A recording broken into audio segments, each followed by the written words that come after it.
Let's boot that one out.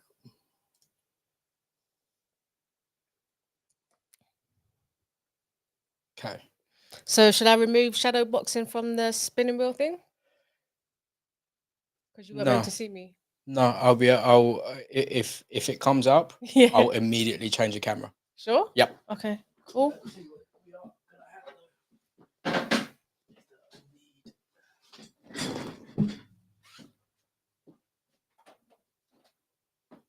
Oh, we're live. We are live. Oh, sick. All right, let me just tell everyone we're live.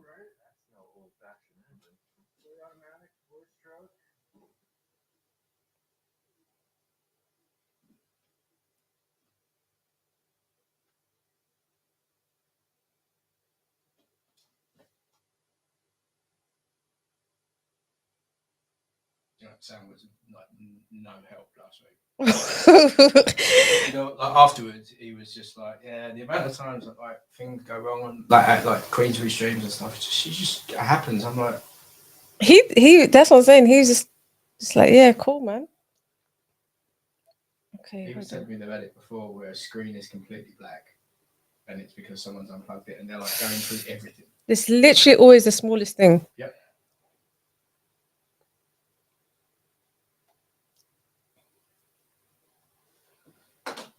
But this is our monitor. Okay. I believe you can probably just about see. Just about. I'll get because if this setup works, Works. when there's two of us, it doesn't. When there's two of us, we'll be on the sofa at the back wall. Okay. And then it's kind of this layer, and then we can use that TV. But when it's a solo one, which is invariably going to happen, I'll get another one of these. Yeah. And I'll put that TV on the other one of these, so you have a monitor as well. Okay. Right, I'm just going to pee and then we'll begin, yeah? Yep, I'm just...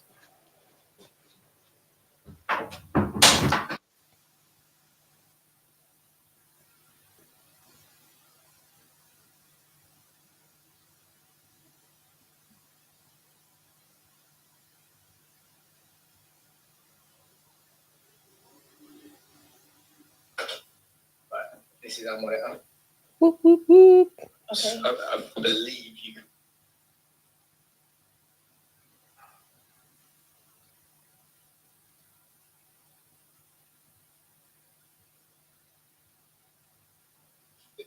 It doesn't. When there's two of us, we'll be on the sofa at the back wall.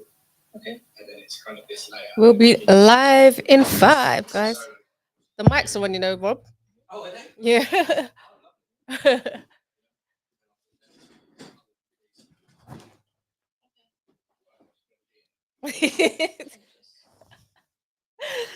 Yeah, boy. There we are. We are inside the building. Right. Not sure how that happened, but hey, it is what it is. All right, hold on. I was literally just telling everyone to come and join as well. So, sorry, this camera angle, it looks a bit mad because it looks like I'm looking sideways. Could we change it to the middle one, maybe? Oh, no, that looks horrible. This one? That one is all right. I need to take off the... All right. The garment. Listen, you bring us in because I have several items of work to do. Ewan is here. There we are. Yeah. Cool. Hold on. I just need to... Guys, if you're in the chat right now, I'm just making sure my angles look right because you know the vibes, right? We got to make sure we look sexy. You never know who's watching. My future husband could be watching this, you know. You know what I'm saying, Rob? I do. I mean, I'm not a jealous man, so you can play these games. So, guys, bear with me. Literally sending out the link to everybody to let them know we are live in the building. Yeah, so if you're watching this right now, send it out to your people, guys.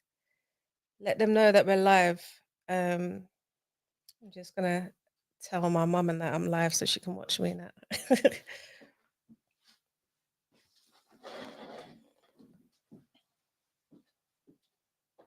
Right, cool. Make sure my phone's on silent because you know you got to be a little bit professional. I got to be a little bit. Oh, shit, it's quite close. Feels very intimate. I feel like you're all up in my grill and shit.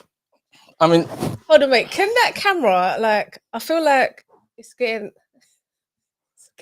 my double chin. What? It's getting my double chin, Rob. So I'm a bit busy at the minute. Virtually. I just clocked that. So... Right, hold on, let me do that one. That's hilarious. Okay. No, that's so funny. Oh my days. I didn't even clock that. Mum, if you're watching, you see what Rob's doing, right? Yeah, that's Rob, yeah. That is so flipping funny. All right, guys.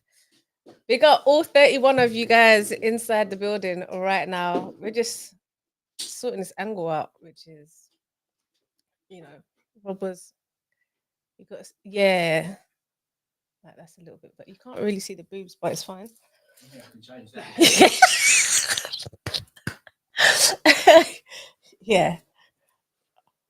Yeah, like that. That's cool. Careful. I need to do the. Go ahead. There we go. Yeah. Hold on. Oh, you're on this side. Hold on. Yeah. Hold on. At that. Yeah. Okay, we're in. We're inside. Right. Is all the camera angles good? How do I look from this one? Number one. That one. Number two. Main camera. Oh, I look kind of fly there. Yeah. It's no joke.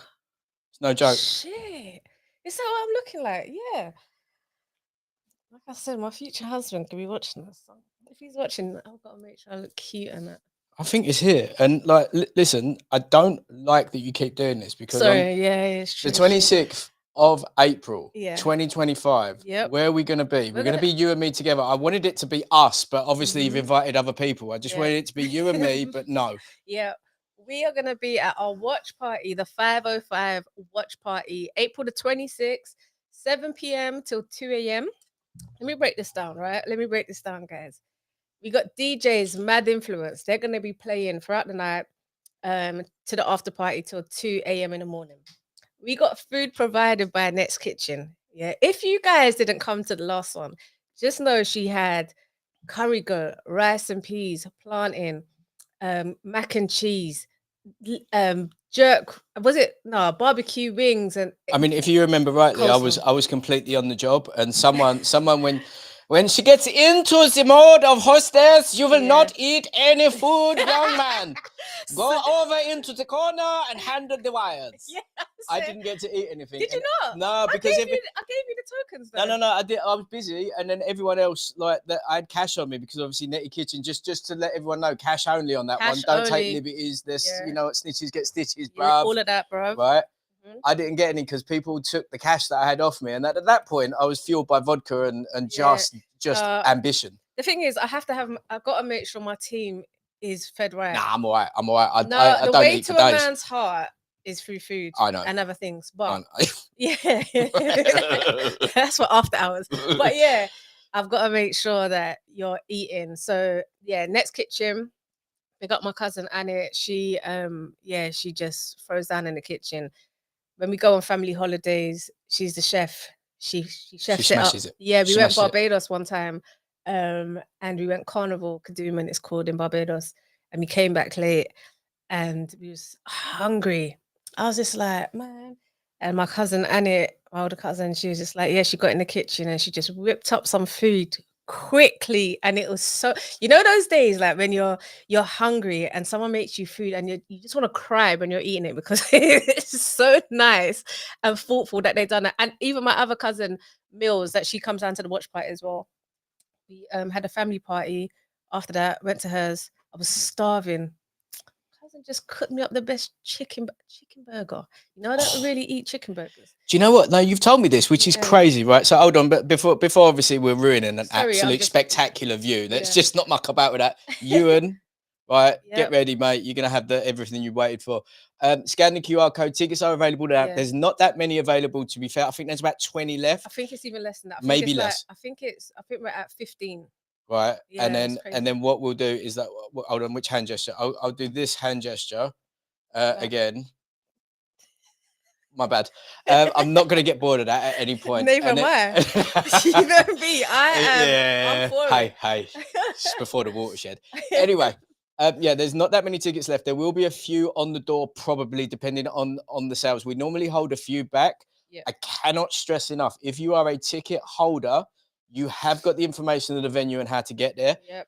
Have your tickets ready to be scanned, At right? the door. Because you know what? I'm busy. Shy's busy. Yeah, and if you guys. come in and say, where's Shy? No one knows where Shy is because Shy's not there. Shy's not there. Shy's not there. She's rocking down in the corner. Yeah. She's getting on it, having a lovely time Yep. with her people. Literally. It's me you got to deal with, unfortunately. Right. And look, I know I look like Tom Thumb here with these. Look at these glasses. These are crazy. I love them. I know these were £6 on Amazon. These. Swear? Yeah.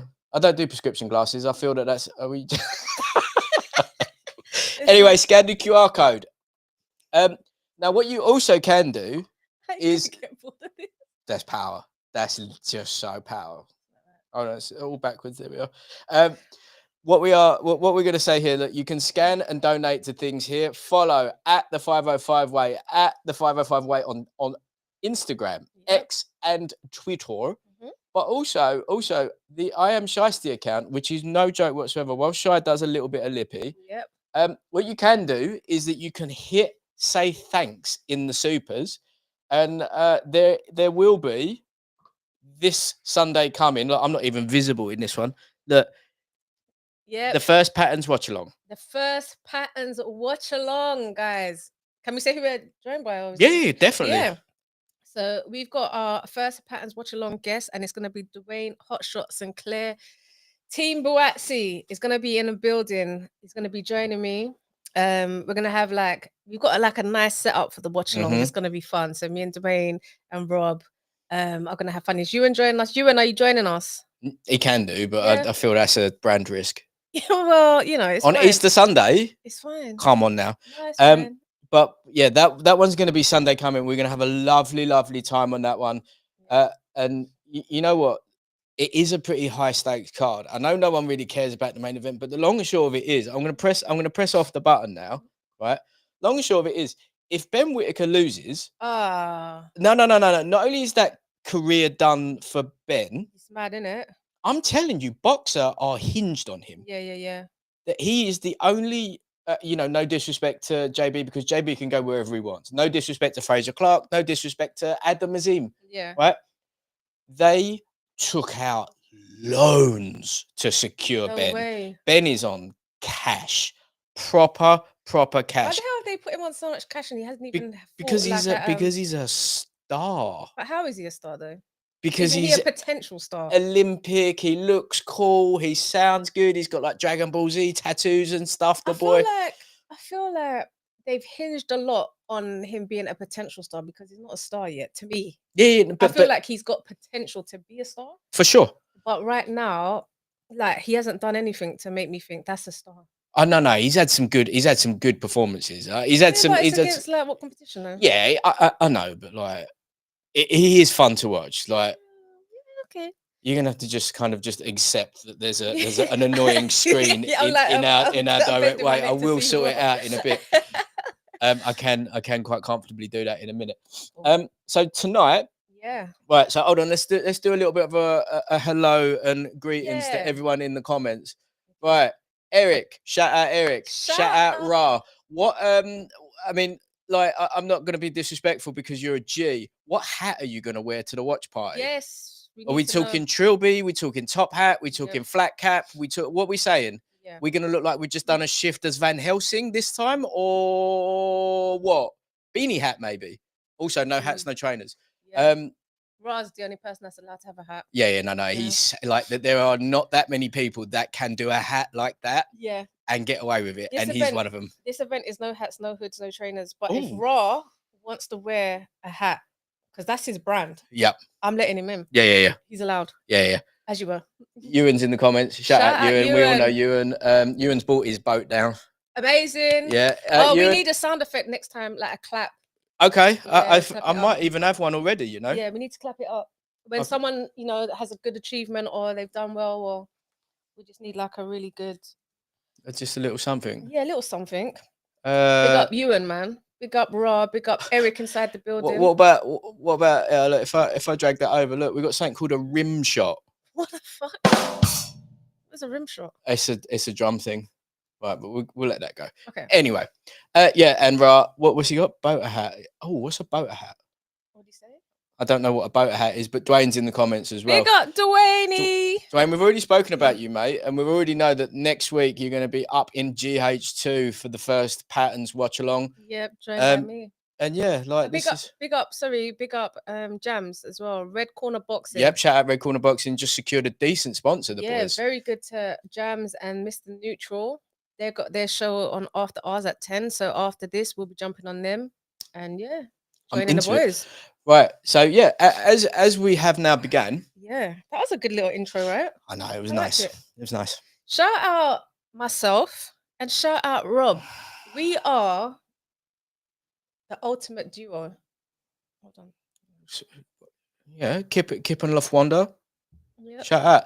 We need to have. Do you know what? I'm a little bit gutted. So obviously this is my. That shadow's making it look like I've got hair under my eyes. I definitely don't. You don't. Yeah. You don't. I can vouch for that. Yeah. Right. So what I'm going to do, you talk for a minute. I'm going to move this camera so you can actually talk to me. Yeah, because right now, guys, when I'm looking at Rob, there's like a little bit of a blockade in the way. But yeah, shout out all my guys inside. Big up Dwayne, Hotshot, Ewan. Ewan said, I always have to proofread Ewan's comments first. So yeah, because he is absolutely brand risk. So let me just read this. Okay. I have pronouns now. Oh, does it? Captain and master.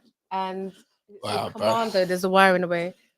Shy, please don't use the second one. Oh, sorry, I've already used it. Sorry, my bad. Oh yeah, there we go. Rob's just moved it out of the way for me. Yeah, perfect. Yeah. So shout out Ewan.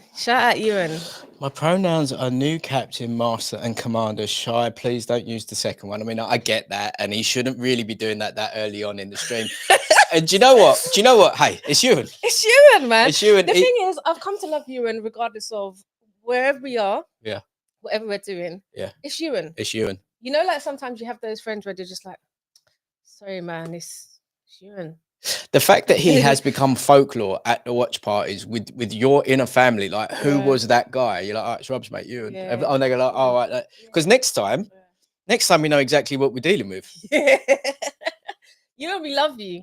Everyone loves Ewan. Everyone loves Ewan. People often, because when you tell Ewan stories, I've been reprimanded before where they're like, you're not his friend and you just are the architect of his demise. And I'm like, no, he's the architect of his own demise. Yeah. He's also epic. Yeah, he is. And he's a survivor. He's a survivor. He's a survivor. He's the man. You are the man. He's the man. We love Ewan. Do you know who hates Ewan? No one. My ex-wife. Oh. we need a boost sound as well. We got so much sound effects that we're thinking off the top right now. Rob did say to me, like, send me the ones that you want, but I didn't think of all these ones. Yeah, we can accent it a little bit, but yeah, we're gonna need. Well, I think the extent of it should literally be like the. Yeah, man. Yeah.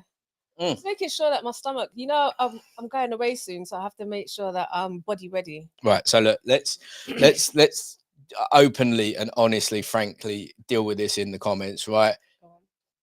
Let's have a show of just look what I'm going to put in the comment. Look, it just says wood. Now I expect all of you just to put in something to acknowledge wood, because there's nothing greater than just a simple. Wood. Would you? Wood. Just wood. Just wood. There's no you. Yeah. Wood. Exactly. Just wood. There we are. See, Ewan's got an emoji out. Look. Come on, man. There we are. See. Thank you, Ewan. Thank you. You're loved. It's fine. Right. Cool. Right, guys. Well, welcome to Patterns. What? I mean, I've put this at 2.5. Is it 2.5? It's 2.5 because I thought we'd mix it up. Because to be honest, I know. Obviously, last week we were marred with technical issues. Yeah. However. The bits that we did before the technical issues were pretty spectacular. It was. People love it. We did. And shout out to the green screen behind me. Like, we're going to have a lot of madness going on behind me. So, yeah, that's just basically what you see on the green screen here is me and Rob's mind. This is the conversations that we have every day. I speak to Rob every single day. I wake up in the morning.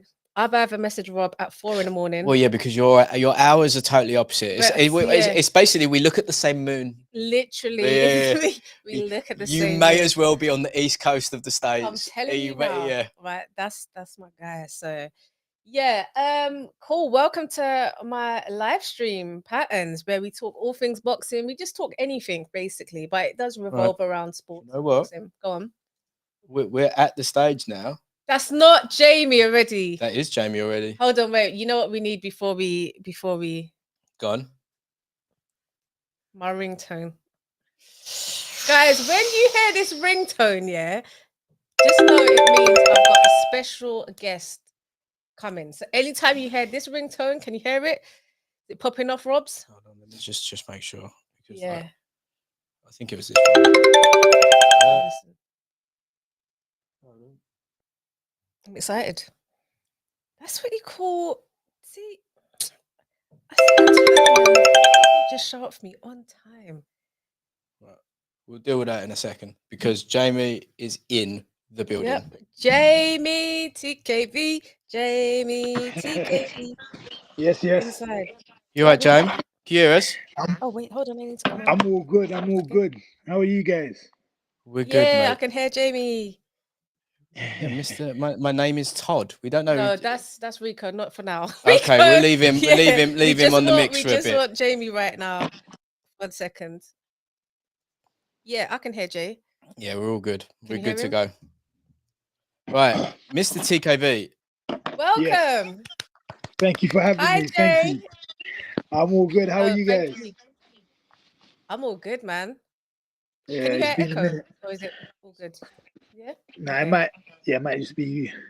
Okay, cool. Yeah. Sorry. No. We're all good. We're all good. Like these, Jeamie. If you knew, I mean, obviously you're a professional fighter who fights giant men, but if you knew the stress that I get put through from putting these shows together, you'd be like, "Oh, mate, I'll fight someone all day long." Right. How are you, Jay? Yeah, Mr. TKV. Like, let's go. Let's be very open about this. How are you feeling? Yeah. First of all, you know, I'm not as down as people would think I would be. Of course not. Yeah. I was smiling probably right after in the change room. I'm not even down like that, but, because I knew what went wrong. But at the same time, I know I got his number. The thing is, I know I got his number, and I know how to get the job done in the second fight. So the fact that we got a rematch makes me even happier because I'll be able to put things right and put it to bed.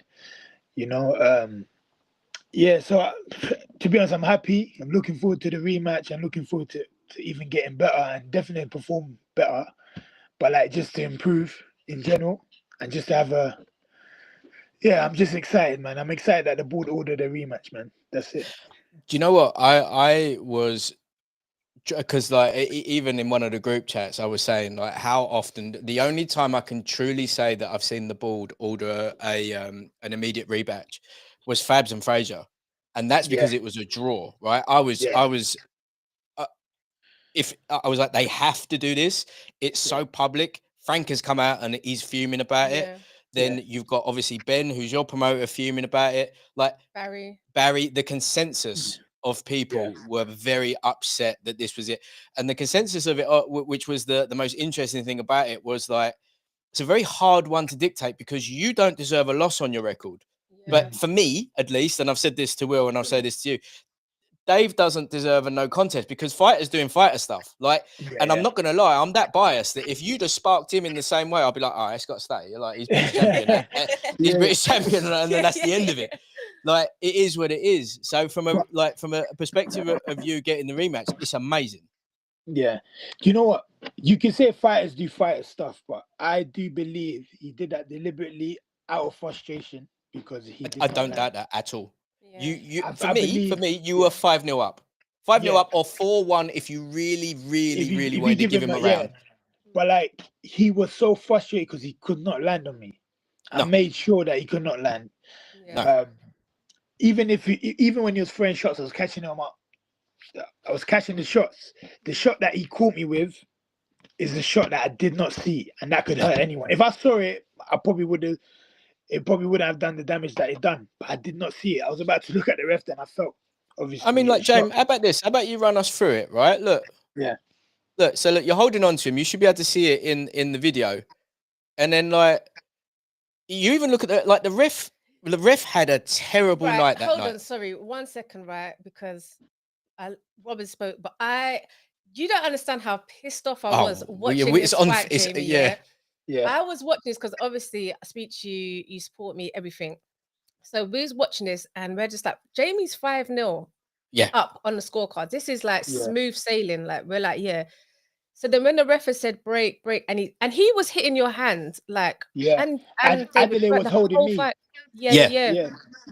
But the whole fight, from like round 1, I feel like I was just like, I said it on the watch along. I'm like, this ref's pissing me off. Like he just keeps like penalizing Jamie. He's talking to David, but he was busy. He was so hands-on and busy, and it was just frustrating me. Like I was just like, as a fan, just watching. So when that happened, I was fuming.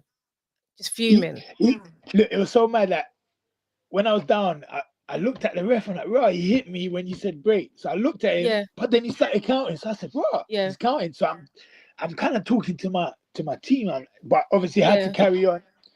Even the one that they count as a second knockdown, he pushed me forward.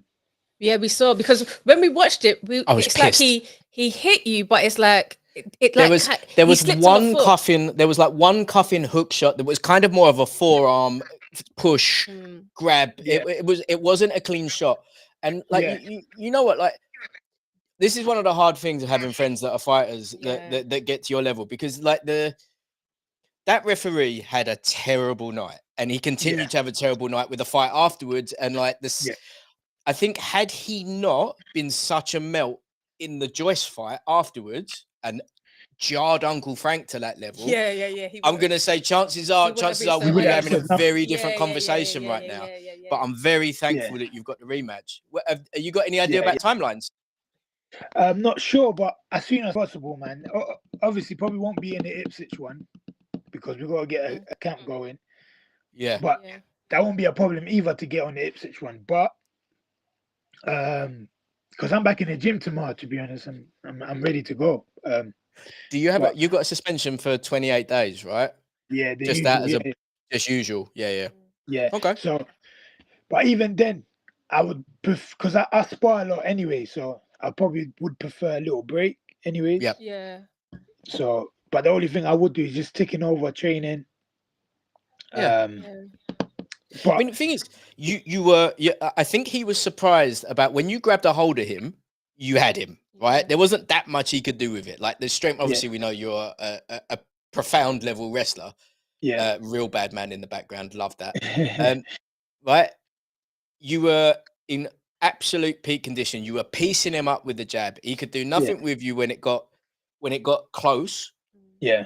You know what I mean? Like it was just like you had his number, as you said. So are you and Bazza a little bit now? Like, is he gonna have to completely change everything for the rematch? Because it's gonna be a quick turnaround, isn't it? I mean, there's not much to change.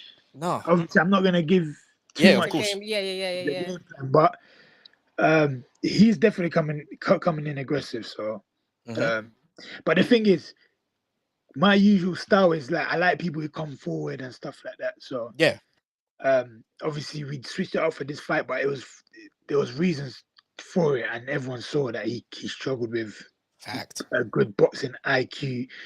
Of friend, like literally all I had to do was throw a jab. Exactly. Change levels on him, throw the jab, and have your hand in front of your face as you did every single time, and then just tie him up. You had it. Exactly, and my team just saying, don't need to waste any energy. You're winning the fight. Literally, just do it behind the jab. So we saw it like from third round onwards, we kept getting relaxed. Like it kept getting easier for us. It got to a point where he started walking forward and still couldn't land a punch. You get what I'm saying? So yeah. What from the perspective of the fan, right? Look, listen, you handled that with grace, right? You really did. Like you handled it well. No one can say anything about it. And with the exception of him on TalkSport, which TalkSport on his own, he did handle that one of the better interviews. And I'm sure you guys have known each other a long time, and you know, I know you're cool. Yeah, exactly. But it was one of the ones where it was just like I'm going to give him the rematch. We need to run it again. Blah blah blah. He was really open about it. Yeah. What do you make of this like nonsense that you had something on you that was burning him? Because like do you remember Shy how dry that was like mad to me. Right? Even like when you guys was fighting, I think it was like just before you come out for a certain round, the ref was like to you to go to the corner, and he was like wiping off your shoulder. And we was just like, what's he doing? Like, ain't that just sweat? Like, but yeah, I think David was kind of implying that something was on you that shouldn't have been on you. But we was just like, what? Do you know? Because I had some people in David's corner. So what had happened was like, it was after the 5th round. I don't know if you remember the 5th round. He was walking forward, and I was just hitting him. I was just touching him, touching him. Yeah. And then when he got back to the corner, Adam Booth was shouting at him, said, "What the hell are you doing? What's wrong? What's wrong?" For me, that was just like an excuse to why he's not doing nothing. So, but it was a random excuse. I think it was his own hair gel. I don't know what it was. Oh, it's like Tank. Yeah. Javonte Davis said like the gel. Because I'll be real, you see when we do hair, stay up a little bit, you got to put some, like, yeah? Yes, so you got to do your gels and everything. Exactly. So it's coming from him. There's no way I've put anything on my body, and there's no way if gel is coming from me, which I believe it wasn't, and I know it wasn't, if it's coming from me, it will be in my eye before it's in his eye. As well. Yeah. So you know what I'm saying? For me, it was just like, it was a quick excuse to give himself a reason to why he's performing the way he was. And so when the referee came over, he smelled my glove. I was so confused. I mean, then he said to wipe me down, and I was so confused. Wipe down, and then we came out in the 6th round. But yeah, I noticed that, and I was like, what's going on here? Hold on, let's get him in. Let's get the boy in. Big Will. You alright, guys? Big Will. Big Will. Hi, Will. How Thank you so much for joining me on my Patterns live stream, and you and Jay. So it's a pleasure. Always. Thank you so much. You know what? I'm wiping my. Go on, I was Jay. about to say, I'm wiping my camera because Will looks a bit too clear. No, Will come in at 8K. Pro setup, brother. Yeah, he's got pro 8K. setup, mate. Yeah, pro setup, man. You know me, man. Thinking it's me. I don't do things by halves, mate. It's professional setup here. That's how we roll. Will came in looking 8K. Like, this is 8K. Jamie just started rubbing the camera, That's so funny. What flesh. Big up, Will. Will, do you want to introduce yourself just so people in the chat know like who you are? Yes. So I'm Will Toal, and I'm Jamie's S&C coach. Perfect, man. And what? And other people's S&C coach, I mean. Yeah. I mean, you got to promote yourself a little bit. I've got one or two. Don't be shy. Jeamie TKV, Chris Congo, Ellie Scottney, Alois Jr., Jesse Brandon, Joseph Abercrombie, Marlon Gillett. A few guys, one or two. Will, you're just being too modest. Don't be holding the stars back. You gotta let them know who are training, man. That's amazing. Yeah. I've got a few guys now, so it's pretty strong stable. Oh, and congrats with Ellie as well, signing with MVP, man. That's amazing. We'll talk about that later anyway. But yeah, it's massive, well deserved as well. Yeah. She's such a star in the making, and she's such a wonderful person. It couldn't have happened to a nicer, better person in boxing. Yeah, I was down at McGuigan's gym, not last year. When we went. Yeah, when we went, and Ellie was down there, and I was doing a little bit of filming of her and everything, and I was just like, yeah, she's sick. She's such a cool person. Yeah, she really deserves. She's proper been working hard in the game. Like, she lives and breathes boxing. Yeah. And she proper works hard. So she's really deserved what's come to her. Where's TKV dropped off to? Did you get jealous because of all the names I started reading? Yeah. Jamie, come back. James, there's enough room for everyone, Jay. Listen, you're when you're a big man of that size, you've got a lot of emotions. Yeah, exactly. Yeah, Jay, come back. You're still my favourite, Jay. Don't worry. He'll be back in a second. He'll be back. I'm sure he'll be back. Yeah. But like, well, from the corner's perspective, I mean, obviously, Bazza let it be known that he was not that impressed, right? Yeah. from the team's perspective, you got to be happy with the outcome, right? You got to be happy with what has actually transpired now. Well, yeah, I suppose the immediate rematch is big. Obviously, them calling for an immediate rematch is big. I know we had this conversation the other day. Like, I know a lot of people are saying, "Oh, you shouldn't be calling no contest for that." David doesn't deserve to have a loss. He didn't do anything wrong, but Jeamie doesn't deserve to have a loss on his record for that. This is what we were saying. We were saying a second ago. Like, I agree, he doesn't deserve a loss. Yeah, and that's the hard thing about this. The most important thing was that they recognised that there was an error and they've called for an immediate rematch. Fact. So Jeamie gets an opportunity to make it right. So it's in his hands now. Jeamie now has an opportunity to make it right, and it's within his own grasp. It's down to him now. If he trains the way he trained for the last fight, executes the game plan the same way as he did for the first 5 and a bit rounds, then that British title is just coming back to our camp and we can make it right. So that's the most important thing. But, if that ain't a no contest, what is? Agreed. Agreed. But, it is a very hard... Listen, we're all happy that the rematch is happening. James, as the young businessman that you are, because I know you don't muck about when it comes to the P's, right? Yeah.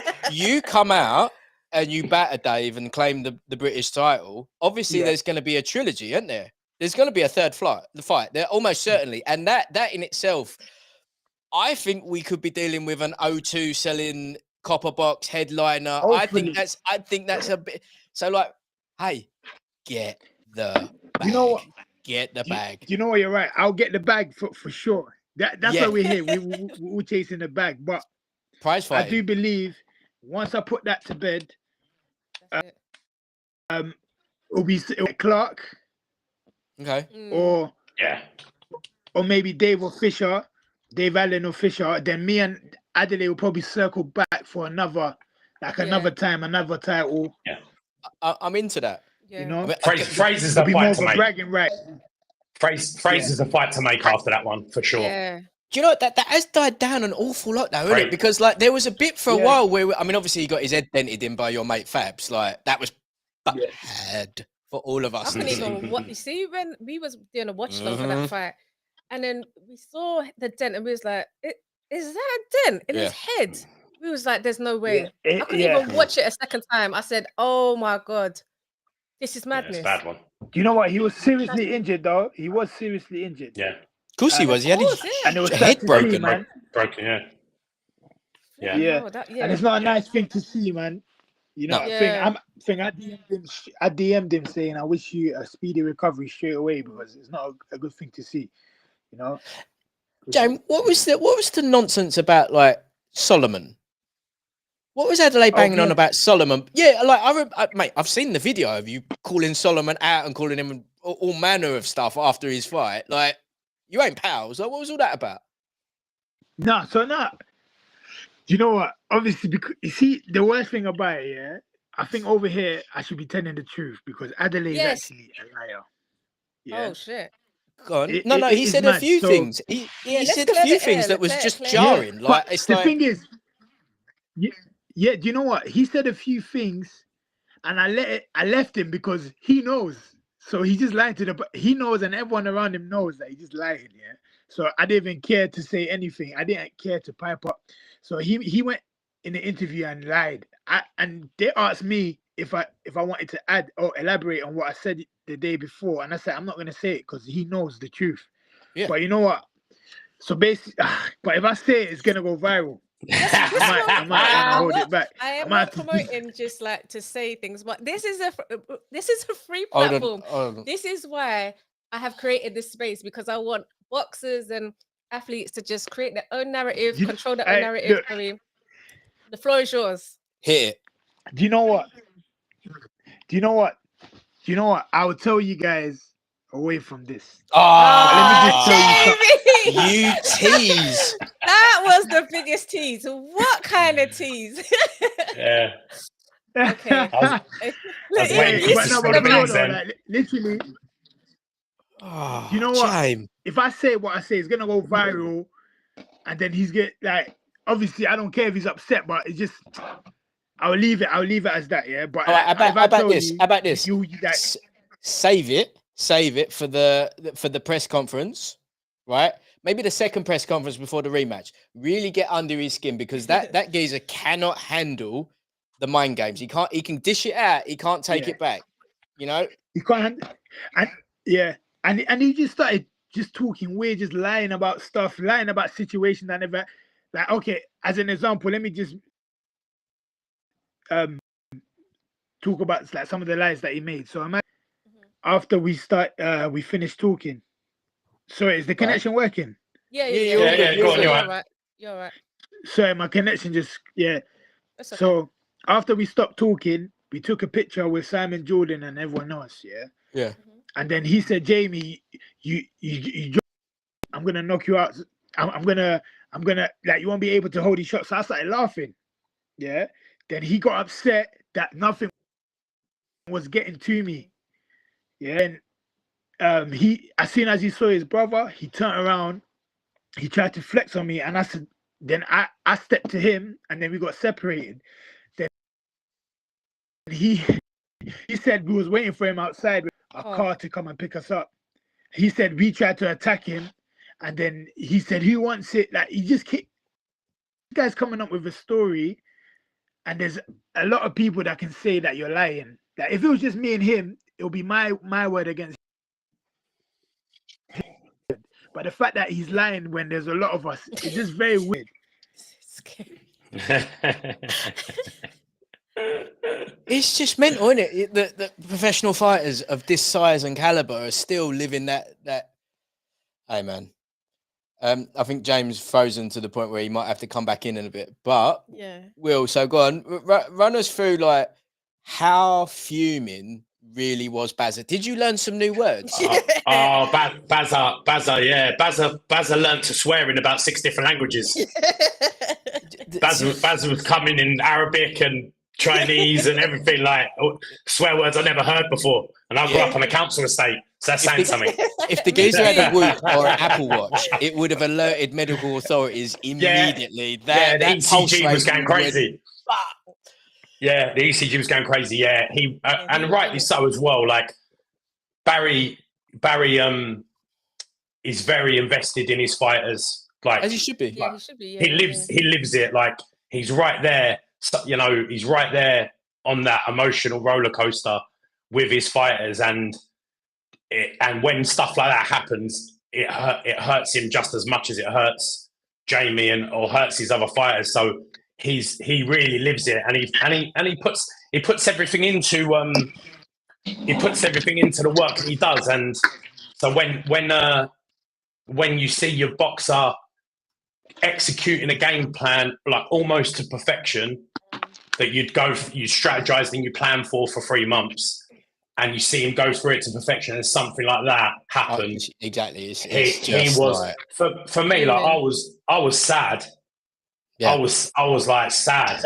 Like, he was absolutely livid. Like, he was so mad. And I reckon he's still throwing the C-bombs around like right now. Like, he ain't stopped swearing. I don't blame him. I don't blame him. No.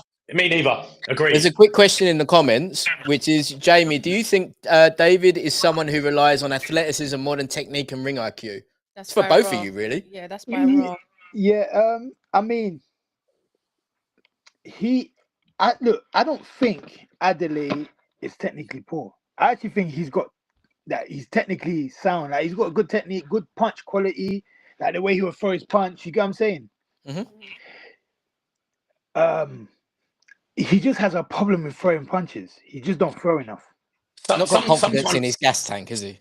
Sometimes people fall in love with the power as well, right? When you've got a few knockouts on your record, that's what you can box, but when you feel that heavy contact and you're knocking people out, like, it feels great, right? So I think he's just one of those guys that just thinks like, I don't need to box. At some point, I'll just catch him with one big shot. But you know, you were about to see last Saturday night that he was going to go 12 rounds and not land a clean shot. Like, I honestly believe 100% that could have gone for 12 rounds and he would not have landed one clean shot. Like he was not like as the fight went on, he was getting wilder and wilder with his shot selection. He was putting more and more into it, and actually getting less. Like the shots were getting further away. Jeamie was getting his timing down. Jeamie was managing his distance really well. And as that fight went on, that was only going one way. Yep. And I do not believe in 12 rounds he would have hit Jay with something significant other than what transpired. And you could kind of see the shots. Sorry. Yeah, go on. Yeah, I was just going to say, you could see like the shots that David was throwing. Like, you could just see them coming from a mile off. Yeah. They come by a smoke signal. Yeah. Come by a carrier pigeon. Yeah, I was just like, he's not even disguising it. He's looking to knock Jeamie out, type of thing. And like you say, he obviously is a good boxer because he's boxed at a good level. You don't just get to where he's got to just by having one punch power. Yeah. You've got most of the time to set it up, but he's fallen in love with the power and moved away from his boxing. But it's got him to where he's got today. So who are we to say that that's not the way to go for him? Go on, Jay. Rama. Jeamie. Out of that purse, there he is. Yeah, there we go. Is that Tottenham signal? I was going to say that Tottenham signal is moving mad. North London Chinese 5G. I keep getting phone people on my line. I keep getting phone calls. Oh, okay. Yeah, I keep getting phone calls. The only person that phones me is my mum, so we're good. I text you sometimes. You do text me sometimes. You're about the only one. Yeah, it's just you and Jeamie in my WhatsApp. And Barry. Guys, if you have any questions for Will and Jeamie TKV as well, just shoot them over so we can ask them, because you guys are not getting both of them on any other stream like this. This is a Shystie Patterns thing. So we're exclusive. This is exclusivity right now that you're getting. They're giving us our time and everything. If someone else offered me to come on a show like this, I'd laugh in their face. I don't blame you. This is what I'm saying. I would laugh in their face. I would laugh in their face. Thank you I'll be so offended. How dare you? How dare you? It's the Lord's Day. It's Sunday. How dare you ask me to come on? When the bat sign goes up from you guys, I appreciate it so much. I'll answer the call always. Go on, Robbie. Did you want to ask something? No, I was just going to say, like, James, we mentally, do you just obviously you handled it like an absolute G, right? Absolute G. But mentally, do you just go like, he literally, we're all big men. If he gives me a free punch, I'm stopping him as well. Like, it seemed to be like you've just completely shrugged it off. You like completely charged it to the game. It's impressive. Yeah. You know what? Pro, amateur. Look, I've had 72 amateur fights, 10 as a pro now. I sparred so many. I sparred world champions, people, former world champions, whatever. I sparred them all. Yeah, I've never been dropped like that. Yeah, but at the same time, it was obviously my first time getting hit without seeing a shot. You know what I'm saying? So, from a puncher in flyers. I know you had flyers on as well, but you know what I mean? Like, we all know what that means. Yeah. So, I mean, it's not like I felt this heartbreak before, but it's like, I understand it. It's a part of the game. You can't, just like you say, you can't go swimming without getting wet. I just understood that it's a part of the game. But, there's some comfort as well in the direction the fight was going, right? There's some comfort in knowing that, look, if that hadn't have happened, that fight was going in one direction. If you had got a fucking beat, I shouldn't. No, you're right. No, you're good. You're good. If you'd have got a beat down, and it would have made you realise that these guys were levels above you, then it'd probably be a different situation for you psychologically. But the fact that you were actually coasting in the fight and you were executing the game plan.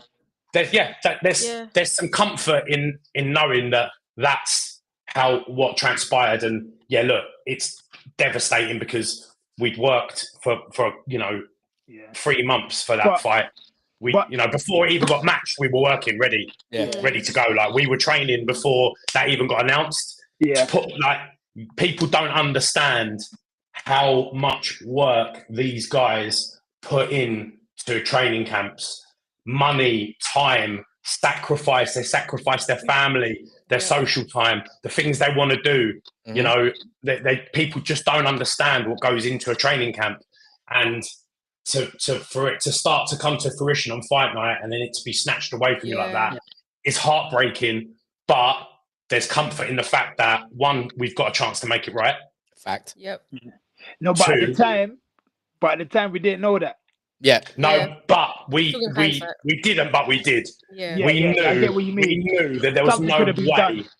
Every 10 minutes, 15 minutes that passed after the fight, more and more people were either coming into the changing rooms, going on social media, the TV, all of the social media channels. Every 10 minutes that passed, another 10, 15, 20 comments. This is outrageous. No, should be a no contest. Rematch. Yeah. Like we didn't know, because you never know with the border control. But I'll tell you what, no. The thing is like Paul Smith was livid on the TalkSport stream. And Matthew Macklin as well. Matt Macklin was fuming. Yeah. You had like a lot of people supporting you, like coming. Even I was shocked, because sometimes like these people work for certain companies, or they just don't want to really say the truth. Like, but I saw a lot of people coming out. That's why I messaged you, Jay, straight away. I'm like, I was so devastated. Like, I couldn't stop talking about it. Even like the next day I was going to Rob. I just randomly messaged him. I'm pissed about. I'm pissed. Like, I'm so pissed. I'm just ruined the night. Paul Smith was actually raging in the commentary position after the fight. Ben Davison was on the curtain of the ring, just speaking to the guys in commentary, and Matt Macklin and Paul Smith was there, and he was saying, like, did you hear that? And they were all saying, Paul Smith was standing up. He called break. He was really animated about it, because he's such a nice guy. Oh, no. He's a dude. Yeah, he's a great guy, man. He's a great guy. Yeah, they're all of those Smith lads are great lads. They're all great lads. I was saying to Rob, I met them out in Saudi because I was over there with Team Buatsi. So flex. Paul Smith, and he was just chopping up with me after. He's just like, nice to meet you, Shy. They're all wicked. Nice. Yeah, they're wicked. We've got a question in the comments, quick, which is from Mr. Neutral, and he said, "Was it apparent that David was looking for one punch KO, as that was backed up by the punch stats?" Is that so? Going into the fight, was that you guys probably planned that he's going to try and just bomb you out? Well, he probably thought he can outbox me. Personally, he went in there thinking he can outbox me. When I think it took him like 4 rounds before he realized that there's no way he's outboxing me, and he's getting his headbutt stuff. So he probably did feel like he had a puncher's chance anyway, but he thought he can outbox me on top of having the boxer's a puncher's chance in it. So I do believe that he went in there looking for that one punch KO, especially from the 5th round onwards. He was looking for it, but I was just touching him. I was keeping my cool, playing it cool. I wasn't getting too excited that he's walking towards me and throwing bombs towards him. I was just touching him, and I was winning the rounds that way. Yeah, because I saw him on TalkSport, and they was like asking, like talking about the fight and whatever, and then he was just like, "No, I was gonna knock Jeamie out in the fight," and I was like, I don't know, like, because I like David Adeleye. I don't know him. I've never spoke to him, but I do enjoy watching his fights. Like I said to Rob, if he's not fighting one of ours, like a Jeamie or someone that I know, then I'd probably he's a British heavyweight, of course. Do you get what I'm saying? But I was like, I don't think that knockout was coming in this fight. And I said to Rob as well, I'm sure it was to Rob, I was like, I have so much faith in Jeamie's chin, because I was ringside for the fight when you fought the guy with the cowboy hat. I can't remember what his name is. Hey, Harry Armstrong. Harry, and he was swinging on you, and I was at ringside like, big dude as well, massive, and I'm like, Jeamie is still standing up. So I've always just thought, like, Jeamie is not going to get knocked down in this fight. It's going to go to points, if anything. I have faith. Like, so when you're not out cardoing Jeamie either. He's got a chin and he's got a gas tank. Like Adeleye said in one of his interviews, the game, we knew that Jeamie was going to start to tire later on in the fight, and we were going to knock him out. He wasn't tired. When does Jeamie ever tire? You know what I mean? Mate, that trust, like, he out cardios lightweights and welterweights, and like much like guys, like his gas tank is supreme at heavyweight, and you know, like you say earlier on, mate, you didn't get out of first gear. No. Yeah, I did it. We were literally waiting for the second half of the fight to really stick it on him, and it was just going to be breaking down, and then it was going to be right. Start proper time to touching him step up. Yeah, and we were literally waiting for the second half of the fight because again, as the fight went on, there's no way he could have kept that going for 12 rounds, whereas Jeamie could have kept that going all night. The pace he was fighting at, and as Jeamie started to touch him more and the contact get heavier and heavier and heavier, that would have the distance between them would have been greater. Like, so him saying that he was going to knock him out. Look, he's got belief in his power and his ability, so you can't knock him for that. But everyone as a neutral looking at that, I don't think anyone could make an argument to say where that knockout was going to come from. The only way it would have come is if Jeamie had made a mistake. That's the only way that would have come. But even in the little segment, I think it was round 4, where he thought, I'm going to go for this a little bit. He didn't really do that much with it, right? The shots were rolled, the shots were blocked, and if anything, he got tied up immediately afterwards. It wasn't... Yeah, mate. Jay, go on. No, you go on now. I was going to say, so, you know, because you have never been, like, knocked down before and whatever, like, so it's like the first time, like, this has happened to you. Yeah. I noticed, like, you was, like, looking to the corner and, like, they was, like, telling you, like, what to do. Because normally sometimes when people haven't been knocked down, I noticed they jump up straight away and, like, it's like, no, just take, like, your 8 seconds or whatever it is. But what was going through your head, like, because it's a new feeling, isn't it? This you've never felt being knocked out before. Like, how, like, it's mad. It was a flash, and then I said, "Bro, ref." Then when I saw him count, I got up, walked to the corner. I'm talking to them, and I'm like, Then obviously I spoke to the ref. Ref allows us to continue. Yeah. But when he pushes me over the second time, I was about to get up straight away. Like, I thought he wasn't going to count that either because the way I got pushed. Yeah.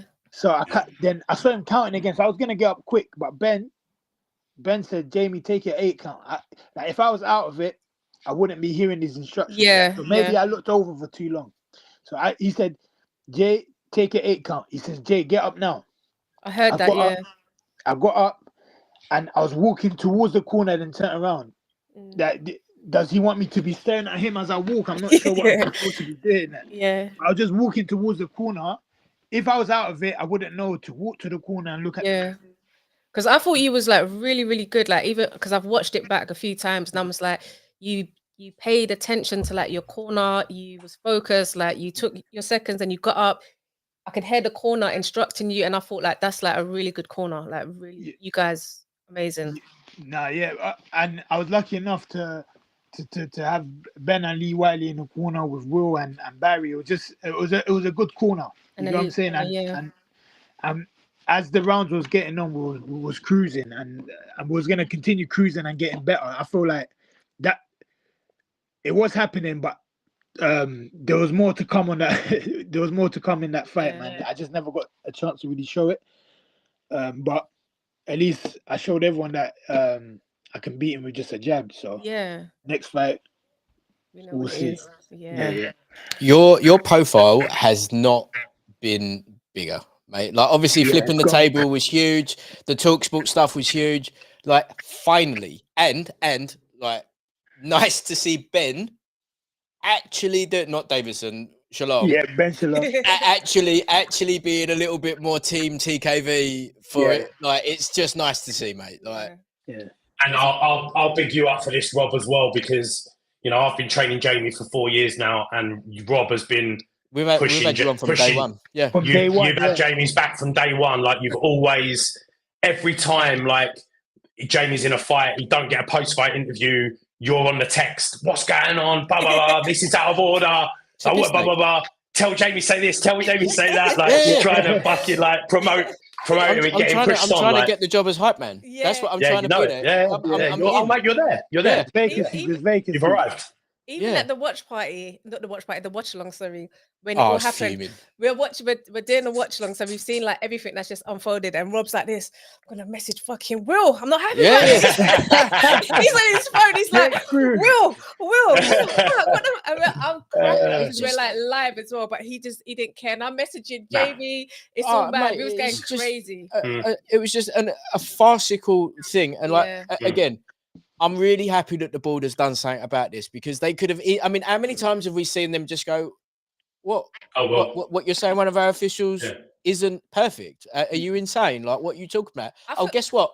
Your team. I think we need to do a license review, don't we? Do you know what I feel like though? Yeah, I feel like refs and judges should start having to speak about these decisions that they're making. Like, you see, I know they won't, but I feel like something just needs to be done, and like the border control, like if a ref is doing something that the whole consensus is like, this ref is fucking terrible. The thing is, they need to be held accountable. He is a good ref. He just had a bad night that night, and like even like when Will and I were chatting, like when he hit your glove, there is no. I mean, run me through what you're going through your head, because like for me, if I see that, bang the glove, I expect him to bang the glove, and the hand comes in to separate you guys, right? And do you know what the thing is? He kept telling me that he's gonna take a point off. So at this point, I became extra obedient in that sense. So I became so obedient to the point where when he said break, pulled my arm, even though Adeleye, at that point, Adeleye was just holding my arm. So I was showing him that it's not me holding. To bear in mind, like he can see, because he's standing on the side that Adelaide is holding my arm. Yeah, he can see Adelaide is holding my arm, but he's only talking to me. He's finding a way to only talk to me, which was very odd. So the reason why I was showing him I'm not holding is because of that. And then obviously I didn't see the shot. I feel like that ref knows he fucked up as well. Like he did. No, you can't not. You're on TV. Know, like, if he doesn't, he does now. Yeah, that's what I'm saying. Because the whole of boxing, Twitter, and just the community in general is like, this is a madness. If I see him in Tesco's, I'm fucking egging him. Yeah, I mean that's gonna cost you a couple of quid. Someone's doing all right, boy. Eggs are expensive. Yeah. So If I see him in Marks and Spencer's, I'm gonna hit him with a pavlova. Will's tasting the difference. If I see him, Jay, I'm on to him. You see me shadow boxing last week. I got a little something in the tank. Him with a little, getting ready. A little 3-piece. Yeah, man, I got it, man. You know, it's not good. Matthew Brown, like he's good. He's from America. He was supporting Jeamie TKV as well. You want to bring him in? Yeah, let's bring Matt in. He represents Brunch Boxing. He's from America, and he was backing Jeamie TKV as well. Can we put him above Will, maybe? Okay. Matt, are you there? I'm here. Can you hear me? Yeah, we can hear you. Oh, perfect. First of all, how you guys doing today? Thank you for having me on your lovely show on this Sunday evening. On this beautiful Sunday service, baby.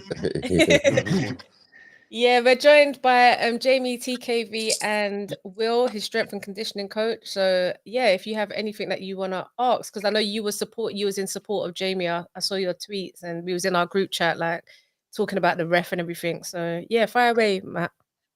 Well, I mean, how could you not be in support of him after what we saw? We saw what the ref did was wrong. But I wanted to ask you, Jeamie, how confident are you that David is going to end up fighting you in a rematch, or do you think he's just going to drop the title? I do believe I'm confident enough for him to do the rematch just because of the whole commotion behind it, the drama behind it, everyone talking. If I was him, I would want to do the rematch. For him he came up pretty quickly as well, to be fair to him, didn't he? Yeah.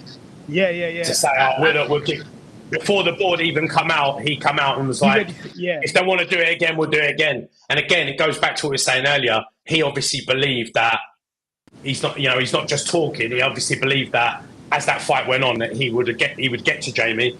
So he's obviously confident in the rematch that the outcome's going to be the same. So yeah, I'm pretty sure he'll take the rematch and we'll go again. I'd be shocked if he didn't. No, but Matthew's right though, because if he wants, he can easily vacate that belt and move on. Yeah. No, if he done that though, I think that he'd get quite a lot of backlash. Like exactly. And also, what you're moving on to, like That's the question. Like, what are you moving on to? No one's. I don't know what. Like, that's not a attractive proposition. For if he's gonna move on from that, it's going to be a step up. Who at a level up from a British title is going to go? Oh yeah, like I'll fight that guy. Like after what had happened, people would just be like, you know, I don't. There'd be too much pressure on people calling for the rematch. I don't know where he's going to step up to after that fight. If you don't take the rematch, where's he going to go? I agree. Yeah, no, I mean, it is exactly that. Like, you're not going to get the big fight because again, like, and this is like, again, how dare I even say this with such company? How dare I? This is the one thing that you would be a little bit like just a little bit remiss about for him, because he has won the British, right? It's a massive achievement to win the British. Huge. But he also hasn't. You know what I mean? He's won the British. Yeah, go on. You saying something, Rob? Yeah, no, but that's exactly it. Yeah. I see what you mean. Yeah. On paper, he's a British champion. But I think he knows inside it, you know, at the end of the day, he's a fighter. He's been a good amateur. He's been a good professional. He's proud. He's a legit fighter. There's no way he's comfortable with what went down. And I think that's why they come out and said that they'll give a rematch straight away, because I think he knows inside that, one, he didn't box very well. He will think that he can do better than that, for sure. For sure. That weren't the best David Adeleye. Yeah. All right. The reason it weren't the best Adeleye is because he was being neutralised by Jeamie. It wasn't that he just turned up and had a bad night. It was what Jeamie was doing that was neutralising his weapons. Planned. But he will think that he can perform better than that. And inside, I think he won't be happy with how that went down. He won't want his reign as a British champion to be tarnished by, you know, the way that went down. So he's a proper fighter. He will want to make that right. And fair play to him. He came straight out, and Adam Booth as well. Yeah. We'll rematch, no problem.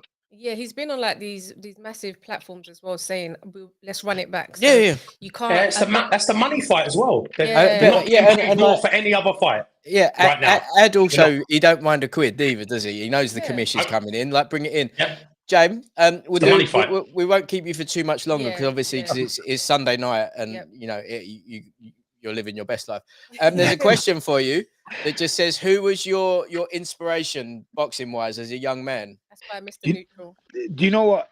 There's two people. It has to be obviously Muhammad Ali. Yeah. Evander Holyfield is another person that I really rate. Your guy. As a really young kid, before I even started boxing, like when I was really young, I just remember seeing Evander Holyfield on TV. And my dad used to watch it and stuff like that. And so Evander Holyfield, Muhammad Ali are two people that I really get inspiration from. Okay. What UK artists are you listening to? Like who's in your phone? I was gonna say This is a trap. This is a trap. You got to say Shystie. No. You don't have to say me. You got to say Shystie. Yeah, thank you. Thank you very much. That wasn't a set-up question, but no, seriously, like, what UK artists do you listen to? Maybe like when you're working. You know what's out? So mad? I haven't been listening to a lot of UK artists. Okay, who are you listening to? A lot of Afro beats. Okay. I don't even know what that is. Afro beats. No, you got to get into the Afro beats. I've been listening to a lot of French music. You know what I'm saying? So I'm what a country bit. Are you from? Are your parents from? Congo. Congo. Yeah, I'm Congolese. Okay. Yeah. A lot of French speaking Congolese. Oh wait, I've got a perfect question for you, Mr. TKV. Go on. Right. Addy of the broadcast team kept saying your name in a certain way. Now I assume that he said to you, how do I say it with a perfect Congolese accent? And you've said like Jeamie, and he's just gone with it, right? Is it Jeamie? No. But he wasn't saying like we all call you James, Jeamie, TKV, whatever. Like he was giving it. He was giving it some. He had like Because he was just like, yeah, so you know we're excited for Jeamie coming up, and Yeah, I was well, like, who why'd the you fuck keep is calling this? him that, I was like, bro? Man, I don't know you from around the way, boy. Yeah. I was like, Man, why say is my Andy name goddamn properly, say my man. name, Yeah. Say my name properly, man. I was like, Rob, is his name Yeah, Jeamie? the only thing I can assume is because before the Smith Boatsi fight, he was saying Boatsi in like how perfect like in the Ghanaian pronunciation, Okay, and I just assumed that he'd maybe even asked you or done a bit of googling, like that. Okay, so then he just if you want us to call you Jeamie, yeah, like, you just know what I let mean. us know. You know, I actually think I might start doing that. I think it's only right. It kind of You know sounds what? nice as Hey, well. From now on, He's you're not far Jeamie. off, though. He's not far off How's the because proper my mom pronunciation? and my dad Yeah. would call me Jeamie. That's what he was Jeamie. trying. That's what he kept trying to say. Jeamie. Okay. Yeah, Do you reckon he'd been on touch with your parents and had done like maybe, a little maybe behind the scenes little Yeah. Jeamie. So my name Jeamie? Yeah, so my parents would call me Jeamie TKV. Yep. Jeamie TKV. Okay. Jeamie. Yes, it's a mixture of my parents' name, Jeamie, but we just say Jamie in English. That's going to be Jeamie now. Why have we gone from that to Jamie? What's going on here? Why have we gone? I don't know. from that to- Maybe We're just going to go Jeamie. Just going to school, Yeah. going to school in the UK. I guess everyone Yeah, just see your name and just pronounce it as they see it, and we just went with it, I guess. Okay, fair enough. Okay, I love it. Nice. Thank you. Well, Yes. I don't want to keep you up for too much longer. I'm No, so thank you for having me. grateful for you coming on, as well as you, Will. Like, thank you so much. You've blessed like we've been talking, guys. It feels like we've been talking for like 10 minutes, but we've been talking for nearly an hour, and I appreciate that so much. I know TalkSport can't get you guys for an hour, so I really, I really appreciate you, Jay and Will, and Thank you know you. we're always rooting for you. Always. All the time. Always, Feel free to come down to the watch and we party appreciate next you. We really do. We really Thank you so appreciate much, you. man. We'll Come come down. Massively. down. We'll see you maybe on the 26th. Yeah, if you're not doing anything on 26, come. If you're not going to the fight for Ben and Eubank, feel free to come down to the watch There's party. no way you get. Cool. Look, even though it's in Tottenham, I'm telling you, even I can't get in. Them tickets are. But it's long, isn't it? Yeah, it's mad. Yeah, and I know. Stadium events, man, they're the worst from that perspective. Lads, Yeah, come when with that us. night finishes, you're out. You're there for 2 hours waiting to get Have some out. food. Be on the panel for 20 minutes. Have a nice time. Come down. Like, Yeah, we'll cool. send you some 100%. tickets. Come through. It's local as well. Well, I'm not sure where Will lives, but Jay. Will lives in like. Well, where is it? It's like it's pretty much France. It's like 20 minutes from like where we live, Jay. Like Tottenham. It's like about 20 minutes. What? Enfield, Edmonton. We'll message you after. Yeah, we'll give you all the details because we do a little bit of mystique on the venue unless you've bought a ticket. We can't have all these haters just turning up. Yeah. Doing a madness. I get you. But it's local, so feel free to come through. We'll look after you. We'll get you food, and like my cousin cooks there. Denzel Bentley was there last time. He was like, "Shy, the food was banging." We'll pattern it. Big up Dens. Big up Dens, my guy. Big up Dens. He said if he's not at the fight, he's coming as well. Yeah. Tell Chris come as well. Like tell the guys, just come through. Yeah, I'll tell. All right, then I'll make sure I bring people. Yeah. Come through. You're more than welcome. You as well, Will. Just come through. We'd love to have you guys. Appreciate it. Before you go, who have you guys got? Ben or Eubank? Let Jamie go first. Do you know what? It's not even who I got. It's who I want. Okay. I like that better. Yeah. Yeah. Who do you want I want Conor Ben to win. Oh, is it? The reason why is because look, I say this here. I know both guys. Yeah. Yeah. I've been in the gym with both guys. Come across both guys. Chris Eubank, sometimes he comes across a little bit full of himself. Okay. Obviously, no disrespect. Like he probably won't greet you. Conor Ben will stop, take his time, greet you. I like that. Do you know what? You're actually right. Like he actually does do that. Like so I wish him the best. I'm going with Junior. Like, I think Junior wins that fight. I think Junior weathers the early storm, and then just beats him up. Oh, okay. Well, so I'm going with Junior, but you're absolutely right. I don't know Junior, but I've seen Conor Ben a lot of things, and he talks to everyone. He always makes an effort to talk to people. He shakes everyone's hand. He's not arrogant. He's super friendly to everyone that comes out. And a good guy. So look, I think there's no loser in that fight. It's a massive fight, isn't it? Yeah, they're both going to do really well out of it. and but I think Junior will take it. Well, there we have it. Let's go. We'll see you guys on April the 26th, where we can see what's going on live in the flesh. Oh yeah. Let's go, man. Thank you so much, guys. Appreciate you guys. Thank you so much. We appreciate you too. Big time. Love you guys. Thank you. Bye, guys. See you later. Bye, mate. That was sick. That was so sick. Oh my days, Rob. Look at me. Look how I'm smiling like a Cheshire cat, because that was amazing. And thank you for hooking up Will as well. Thank you. You are the man. There we go. You are wow. We still got so much to go through. Do you want to go through do you want to start with the weekend? Yeah, let's start with the weekend. Big up all the guys in the chat that's asking questions. Big up Brunch Boxing for joining us. We will be taking like you guys calls and stuff, so you can jump on and chop it up with us as we go through these fights. So yeah, just you got the link. Click the link. How much people can we take at a time for this? Pause. I would say wow, crazy. We're a bit left there. Okay, well, I don't want to get. We need our own pause graphic. Right. I would say that no more than 2 at once. All right, so we're gonna have this. We can do more, but it's going to start to look busy. Yeah, it's going to look a bit busy. So let's get 2 guys on at a time. So yeah, guys, if you want to jump on and talk about some of the fights that we had this weekend, Boots versus Stanionis. Right, do you want me to throw up what happened? Yeah, let's go for it. Let's go. Let's get it up. Look at this. So, I mean, from...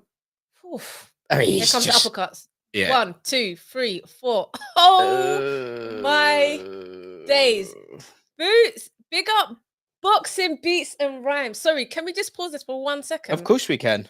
Right, so Boxing Beats and Rhymes, big him up, right? Because he is he has such a good boxing channel. Okay. So before I even got into boxing, I would listen to Beats' channel all the time. Like literally, if I wanted to catch up on boxing, or if I don't really understand, I listen to Beats' YouTube channel, and my information is being stored. Mate, Beats, you got the link in there. Jump on the Beats, call. You want to jump on. You just missed Jeamie TKV and Will. I'm not sure if you saw him, but I just wanted to give a big shout out to Beats because he's amazing. He's really nice, and he's very unbiased with everything. Like big man, put your channel link in the chat for me, please. I'll have a little look. Yeah, Beats. Just drop. I know Beats is very modest. He doesn't really like to promote himself. Yeah, so I just want to see it. Otherwise, I'm gonna have to look it up, and I don't want to do that because it's like.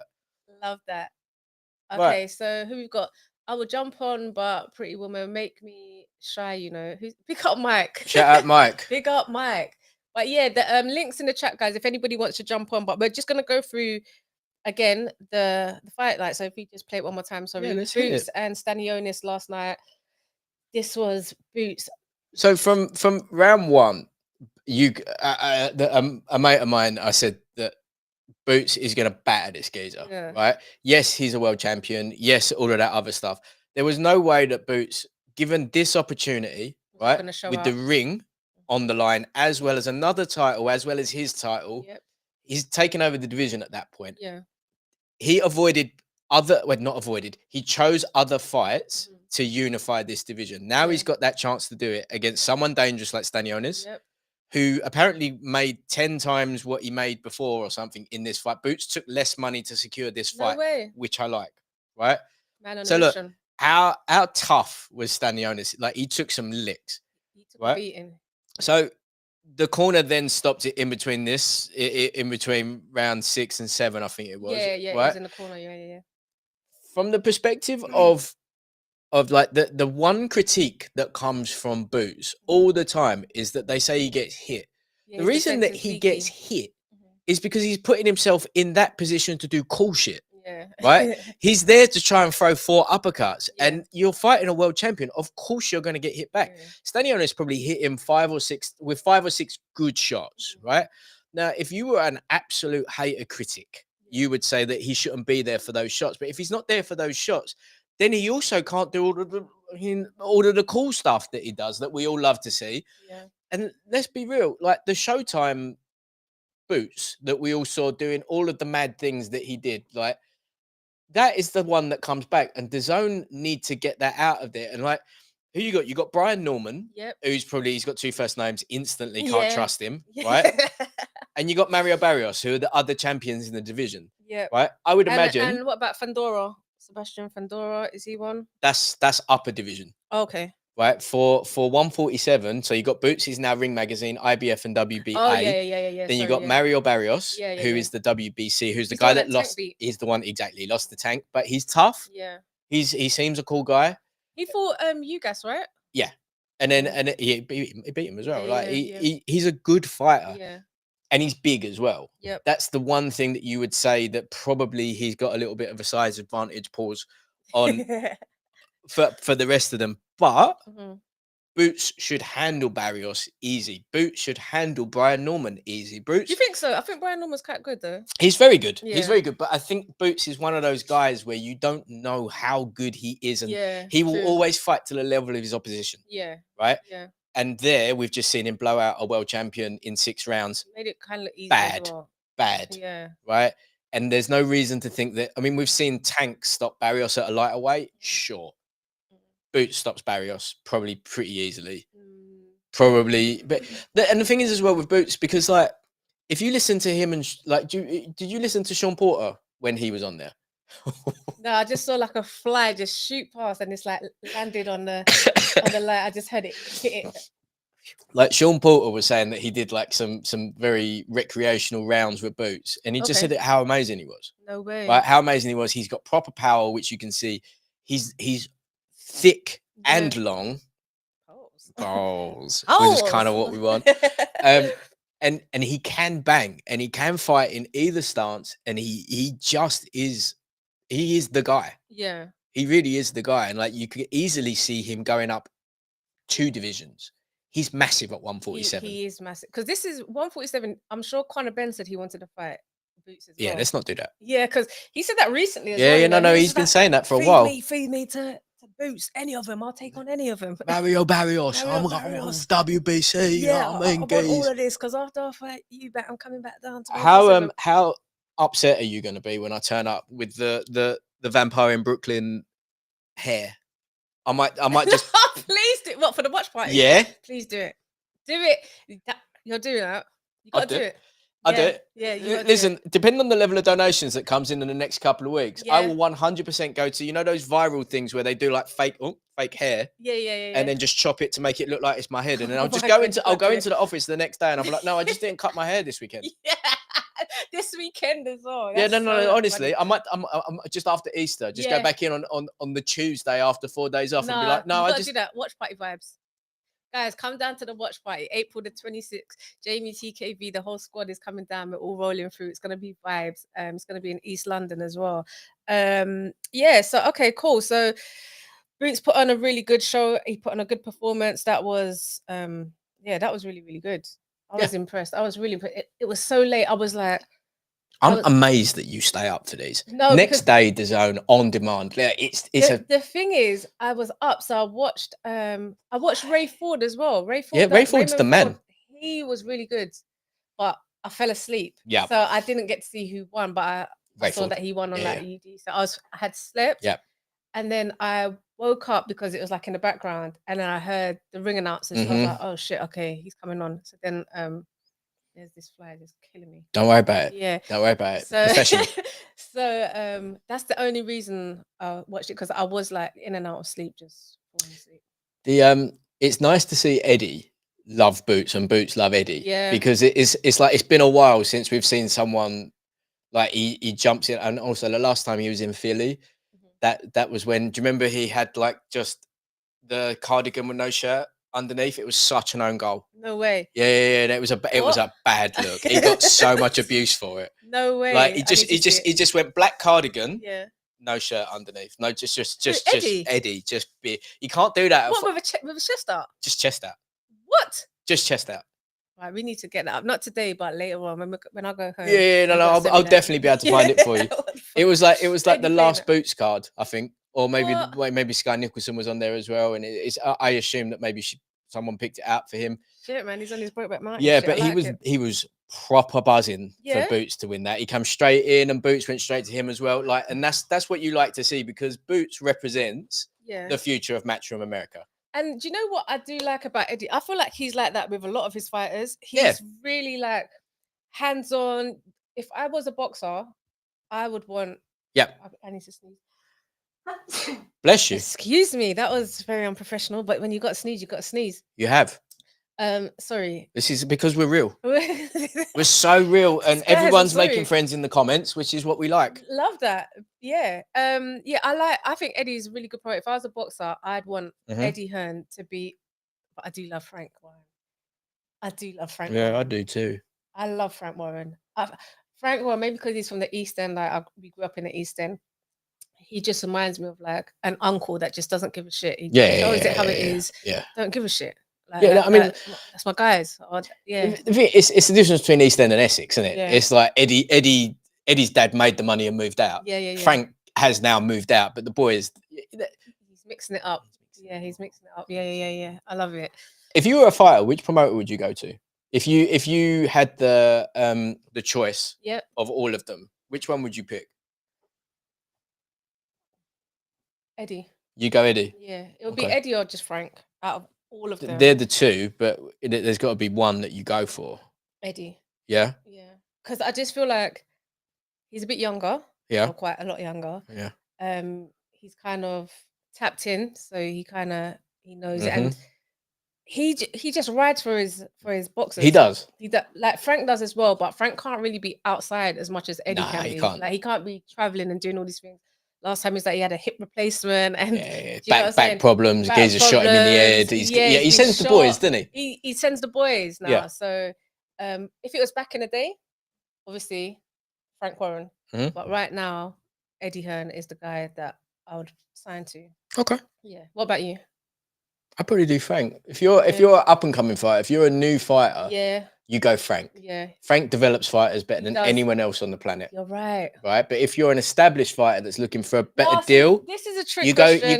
go for. You tricked me. No, I didn't. I didn't, but I didn't define the parameters. Yeah. See, actually, what's the dilemma this week? When I give you the moral dilemma, hit me. Let's go. Everything is very this and that. Oh, I want the dilemma. All right, I'll give it to you guys. If you're watching quickly, we're gonna just, I'll give you the moral dilemma. Normally, before we start off the patterns, I always start off by giving Rob a moral dilemma. So I'm gonna give it to him. If you guys are watching, I'm gonna give it to you guys. Leave your answer in the comment box. Call in, whatever. Whatever you want to do. Are you ready? I'm ready. This is the moral dilemma. You get hacked. Yeah. Yeah. The hacker has your password for your entire camera roll. Yeah. Your text messages. Yeah. Voice notes, everything. Yeah. They plan to leak this worldwide. Yeah. Yeah. It's gonna go on every platform, broadcast to everybody. Okay. Yeah. Okay. Unless you do one thing. Go on. You gotta push a button again. What, to kill someone? But this time you push a button and the person you love the deepest, will live in constant anguish and despair. But they'll never know it was you. But they will suffer forever. Do you protect your own secrets or do you protect their life? Their life. In a heartbeat. In a heartbeat. I'll tell you what I do. I'll tell you what I do. When they say Rob. No. Rob, what? You cannot add your extra bits on. Of course I can. This is what I'm saying about Rob. Of course I can. Go on. Eric is on. Let's add Eric. Yeah, go on. I'm gonna add Eric. Eric likes the dilemmas. He messaged me and he's just like, Shy, like go through that dilemma. Yeah, go on. What are you gonna add? Let me tell you. I mean, I'm not. Yeah, what's up? Right, Eric. Hold on a minute, mate. Right. I'm just going through the moral dilemma. Let me paint this. Give it to very me. clearly for you to remove the potential of someone that I love the most living a life of anguish. Could be one of them two, right? Yeah, true. And someone is going to release what's on my phone. Yeah. I'd say less. Get the phone out. I'd film myself hurting myself on the Lord's Day, right? And I'd say, "There's another one for you, mate. Release it all. Don't care." But the thing is, you're a good person. No. Press the button once on any of these. No, I can't. I mean, like in the Dark Arts group, there's some stuff. Yeah. There's some stuff. Yeah. There's been things on my phone in the past where I've sent it to someone or shown it to someone and said, "Oh, let me have that." But I can tell you exactly what it was as well. And he's shown someone, and that someone didn't talk to me that got shown because I sent it to him for 2 weeks. What the fuck is going on? Yeah. Okay. I mean, I can tell you now, but maybe I'll tell you afterwards. Yeah. That's fine. Eric, what would you do? Yeah, nah, they can post that stuff. I don't care. You said nothing. Nah, this one for sure they can post it. Nah, Yeah? I'll post it myself. I don't care. That's what I'm saying. See, It is what it is on that one. I know it'll be my kids. If they have to go down who I love the most, my kids, and see my kids in pain, nah, post it. I'll live with that. bothered. See, I need someone that hasn't got Morals. Yeah. Someone who's completely and utterly Yeah. just an I would ego-driven press the button. psychopath. On the record I'd boxing, press he the might. button for the money, and No, but that hold boat on a thing, second. Hold the on, boat one. Eric. What was the boat one last week? Eric, hold on, wait, hold on. The boat one. Oh mate, the boat one was naughty. The boat one was funny. So the boat one was you're on a boat. There's 5 of you guys, right? One person is unconscious on the boat. There's only enough food for 4 people. So the people on the boat are saying to you, throw the person that's unconscious off the boat so there's enough food for us until we get rescued. Yeah. Do you throw that person off, or do you all just starve because the food rations is not going to last? Yeah. What do you do? I've already said to you. Rob was talking about I'll just edge them onto the edge. I know, but then you threw in some absolute spanners into the work. That it could be me. someone that you love that's the person that's out cold. And if it's that, I'm halving my food and being ready. There you go. Because I am. That's not an option. I am that guy. But also, I might just at that point, if they're telling me to kill someone, they're probably the one that's going off the boat. Eric, what are you doing? But this one, yeah. If they're unconscious, you can't have names with it, surely. No, wait, hold on, Eric. Eric, tell Rob what you would do. Tell Rob what you told me you would do if you was on that boat, because I was in tears. I would be in charge of driving the boat. If somebody, I would say, right, I'm going to say this once and once only. We're coming up to a big wave. People, if you are not holding on, you will fall off. So if you can't hear me right now, that is not on me. You should be conscious. Yeah, you're putting it in the hands of the universe, mate. You're trying to be a conduit to the divine. Eric is just like, if you're unconscious, I said it. Yeah, he was unconscious, so he could. So this wave that's coming up, he's off the boat. Yeah, I'm turning into that wave. That's so funny. When Eric said that, I said, Eric, you're bad guy, man. This is bad, but I hear it. That's just the universe, isn't it? It's not my fault. Exactly. Yeah, that's what I gave instructions to people to hold on. If you can't hear me, that's unfortunate. Because I can't hold on and hold you at the same time. You see what I mean? I need to save myself. I do hear it. That's hilarious. E, what did you think about the boxing last night? If you watched it, did you watch it? Yeah. I was like you. I was in and out of sleep. I was trying to stay up. I fell asleep through Amari Jones, is it? Yep, Amari Jones. Yeah, I fell asleep through his. I woke up.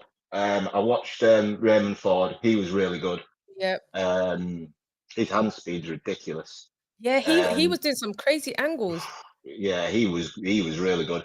But Boots put on a show. I think people going on about, oh, he needs to be careful about getting hit and all this. Like, I don't think he cares. This was a guy who a lot of people picked to beat Boots, by the way. So which is mad, isn't it? The fact that he's landing on Boots, if you picked him to beat Boots, or you picked him to give Boots a hard fight, him landing on Boots shouldn't be a surprise. No. Like, people getting downplayed because they're getting hit by shots in a fight. Like, it's a bit crazy to me. I think Boots put on a show. I think from the first round, I think Stanionis had felt Boots' power, especially to the body. I think a body shot what Boots landed. Stanionis, he looked like that hurt. Yeah. And Boots looked in his element for me.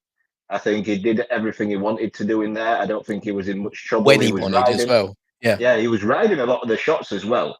So he was riding with the shots what Stanionis was landing. But yeah, he's proved he's number one in that division by a mile. Agreed. That was like his best performance that I've seen him do.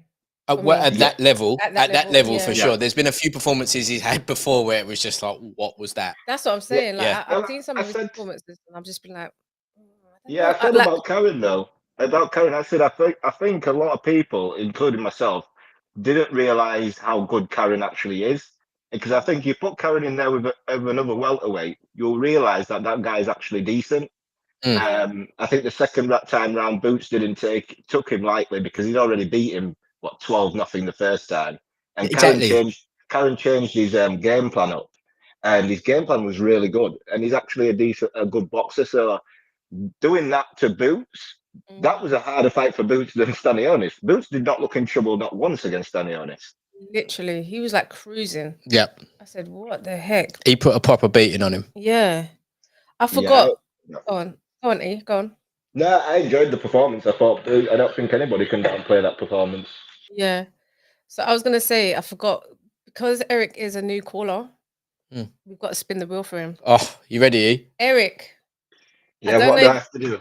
I don't know if you can see it, but we've got a wheel here. So first time I callers. can see it. Yeah, we're going to spin it and then we'll let you know what it lands on.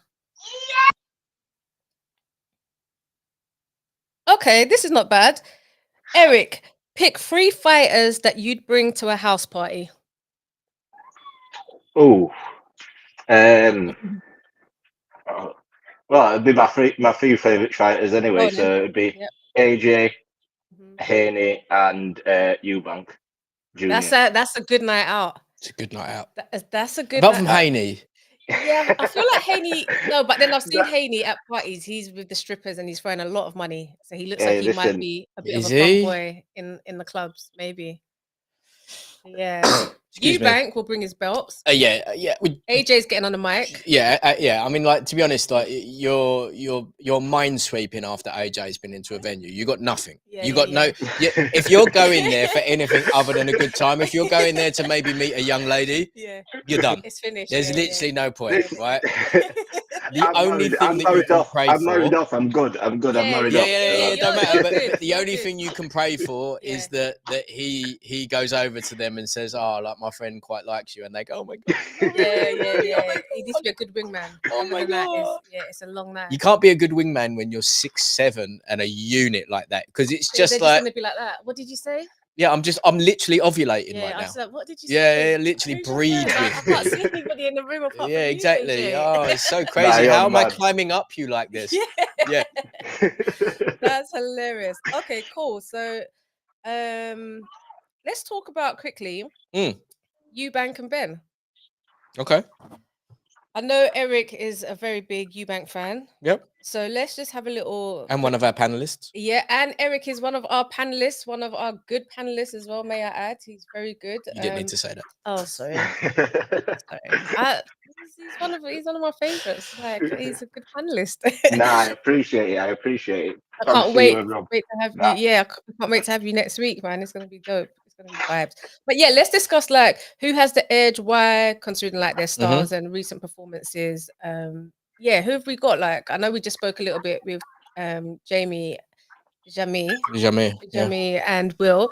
But yeah, let's break it down a little bit. Like, because Eubank didn't look great in his last fight. But he hasn't looked great for a long time. Yep. Right? He hasn't looked. But the thing is like and then also, who's he fighting? You don't really look good against Cerameta, and like Bellew said it best the other day. He's not a good boxer, but he's a very fun fighter. Yes, right. Agreed, yeah. And anyone that says anything about his chin, listen, we've seen Eubank eat hammers off of a fully grown George Groves, right, and eat them. George Groves was like 190 that night, and Eubank was like 170. Like, and let's not beat around the bush. Groves cracks, right? Yeah. Eric, who you got winning, dude? Unbiasedly. Unbiased. No, I generally have Eubank. I saw a video. He's not back with Roy Jones, is he? No. No. He's still with Steve Rolls. Not Steve Rolls. What's the big geezer? Bomac. No. I've completely spurred. Jonathan Banks. Jonathan Banks, right? Yeah, I think Eubank will be on the front foot in this fight. I generally think if you look in Eubank's earlier career, he did better when he was on the front foot. Like, shots go. Like, Eubank's a combination puncher. That's where he's best at. When he went with Roy Jones, like on the back foot, like trying to jab, and it wasn't exciting, and that's not how Eubank fights. I think he might turn back the clock and fight how he's used to, because I think if he fights like that, Conor Benn will be surprised, because I think they're expecting Eubank to be on the back foot. If Eubank comes on to the front foot and throws in combinations, he'll probably stop Conor quite early. And a lot of people, when I've said that, they're like, nah, it's not going to happen. Conor's going to come out. And I said, Conor might run into some shots. And I think Eubank will step to him. I don't think he'll box him. I agree. And Jonathan Banks is known for like fighters that are older, right? You know, he done a lot with Klitschko. He's done a lot with Triple G. You know, he has a very solid style. He's an ex-world title challenger himself. Like he's Kronk, he's Manny Stewart, like Disciple, all those other ones. Like he is a great trainer. And I would have thought that they would have. I can't imagine that Conor's got enough power to one-shot trouble him. But what I do think, he's probably got the ferocity and volume to do it. But then that's also Junior's game. Yeah. Yeah, and Junior can punch. People forget he's actually a big puncher. He can punch. He can crack. I'd say he's not like a one-shot demo job, but what he is, he's an attritional. It's like a B-hop kind of power, right? He hurts you. It's all subconcussive, but by the end of that fight, you're like, oh, I probably should have just gone down. And that's when his best work, because his punches, you feel them. There was in so many combinations. He was throwing like 4, 5, 6 shots at a time. Yeah. Before, and now when he went with Roy, he just went to the jab really, and trying to use reflexes. That's not his game at all. Which was ironic because I don't think Roy threw 3 jabs in his entire career, did he? You know what I mean? He was just threw leaping left hooks, and he was just a predator. Yeah, Eubank looks stiff doing that. He looks way too stiff doing that. I don't like it. He seems he stands tall as well when he's fighting like that, which is a kryptonite. Well, Eubank with his wild not Eubank, sorry, Conor with his wild swinging shots. I don't think Conor is that wild anymore. Like I think everything he throws is very like he's very fun to watch. Conor, I like him as a fighter. But like the reality of it is, he's had a couple of fights now at 154. He ain't really done much damage to those geezers at all. And now he's fighting someone that's known to be able to take licks, who's drastically bigger than him. And Conor's not fought a puncher Ever. a puncher. He's not fought a puncher. That Pernard was the biggest scare he'd had. That's crazy. Compared to punches, he's never fought a puncher. He stayed away from punches, to be quite honest with you, since that happened. Everybody he's fought, the Chris Algieris, and they can't punch. No. So Eubank will be the biggest puncher he's been in there with. Well, I mean, I agree, and he's also the biggest man he's been in there with. So, like, the size difference is like when it's two weight divisions. Yeah, when Chris egged him, I saw like how big Chris looked like when he was just like, "What are you saying? What are you saying?" That's the first time that I've really like taken notice of it, and I said, this is a bit crazy. Yeah.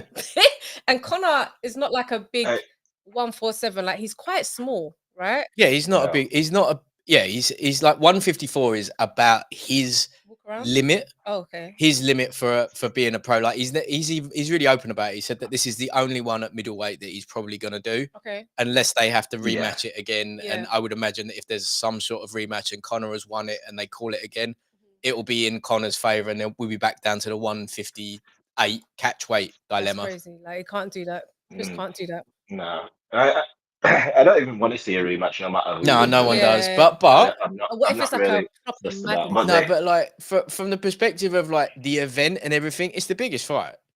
Other than Fury versus Joshua, it's the biggest fight. Like, no one else wants to see anything else. Like I'm kind of, I shouldn't be, but I am into it. I'm into it. Yeah. I'm quite into it. I'm a bit surprised about the level of promo though.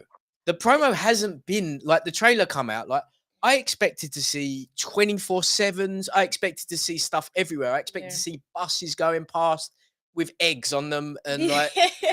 The thing is, what I find with like it's Riyadh season that's doing this, right? Riyadh season Ring. This is a Ring magazine one.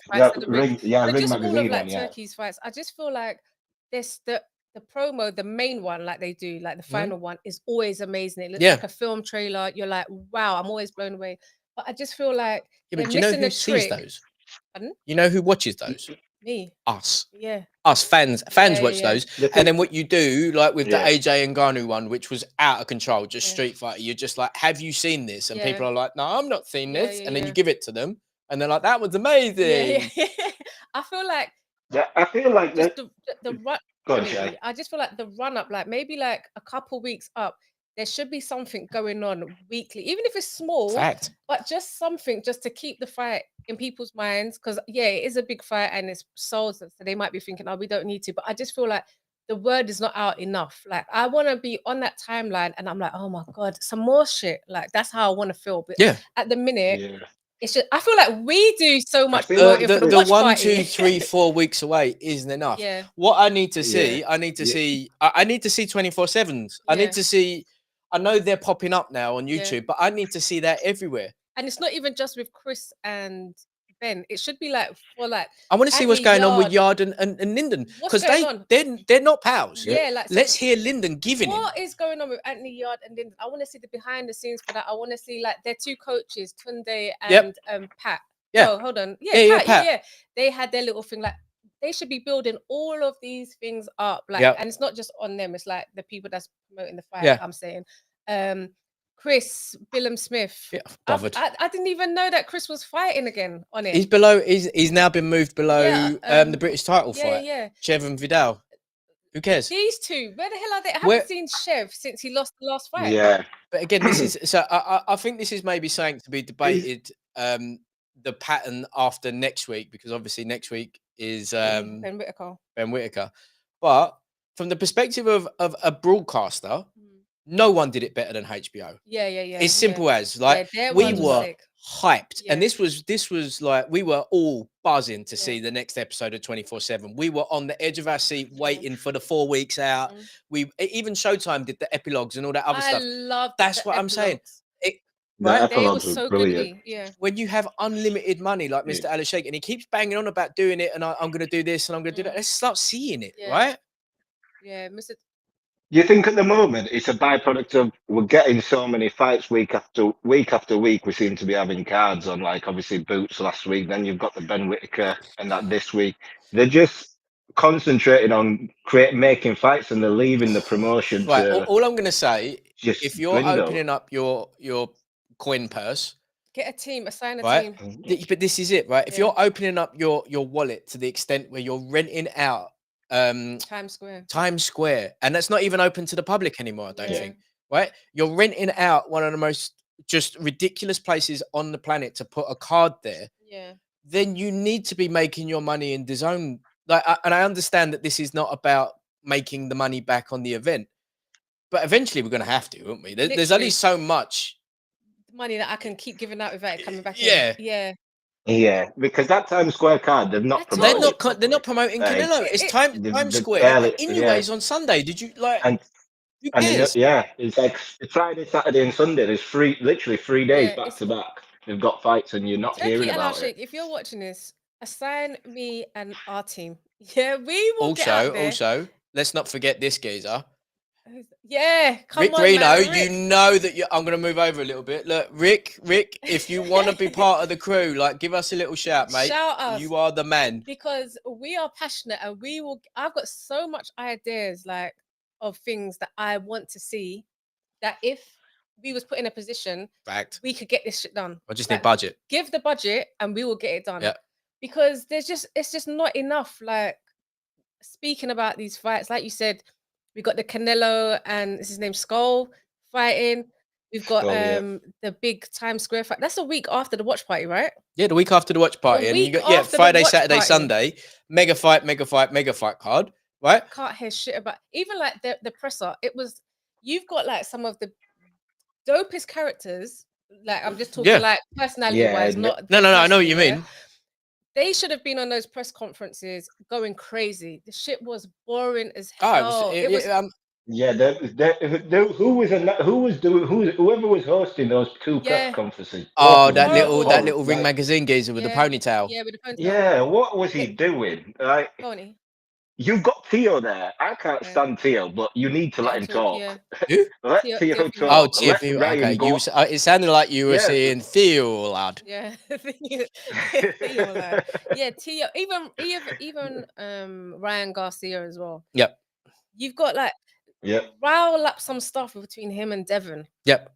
Like this is the first time these guys have been in the same space since the the drug thing. Mhm. What the hell's going on? But the thing is that they are making moves for this now because Jim Lampley's back, isn't he? Jim Lampley's back for that weekend, right? Which, you know, he is the most iconic. It's like Jim Lampley and what's his name, Adam Smith, right? And we're always picking Jim Lampley. Let's be real about that one. If you got commentary between Jim and Adam, like Adam's the man, the Sky Sports geezer. Okay. Yeah, and then Jim Lampley is the one. Okay. Right, of all of them, you hear his voice and you're like, that's the voice of boxing. He's like the buffer, right? He's the guy. Why is he not presenting these? He ain't doing anything else. You know what I mean? Like, I ain't seen. What you could have had Roy Jones doing that. Roy would have smashed it. I just think there's just so much ideas of like just getting these fights to be spoken about a lot more. Yeah. Because it's not enough for just us who live and breathe this thing to an extent, right? It needs to be like how I know a fight is big is when my siblings message me because they are not into boxing like how I'm into it. But when they're like, "Oh, Shen, when is this AJ fight?" Or like when he's fighting in Garnu or Daniel Dubois, like when is he fighting? What day is it so I can book it off? That's how I know a fight is big. But when they're not speaking about it, it's just like it's an insular sport. But this is the gift and the curse of like the DAZN thing. Yeah. It's amazing that we've got it all on one platform now. Yeah. No one cares. Yeah. Right. So they need to do these big things, which is like on a shameless plug on one of my videos on the Fighting Words channel. One of those ones is like now they have to do Netflix. Yeah. Because unless you do Netflix, you can't build stars like this. Yeah. Ryan was built on like Showtime. Boots was built on Showtime. Yeah. Devin was built elsewhere. All of these fighters are built elsewhere. No one's built on DAZN anymore. Yeah. You can't do that. Yeah, guys, if you're listening, the budget man. Yeah, give it in. Budget man, give it in and free it up, because not enough social media posts from them. Even the boxers. Nowhere well, near the boxers are training and whatever, so I get it, but like there's literally nothing. So what HBO used to do, right, was that they would send the team from HBO. You knew that they were coming, whether you liked it or not, because it was part of your promo. Like, Vardar just turn up at your house. Exactly. You just turn up and we're filming you for the next 3 days. You're like, I really don't want you to. It's tough shit. Yeah. Guess what? You've signed it. Yeah. Mr. DeBella has said that we're doing this, so we're doing this. Have that. It needs to be like that. It's just like there's not enough going on. And again, I always just feel like boxers, they don't do enough to promote themselves, themselves without like their promoters and stuff. Yeah.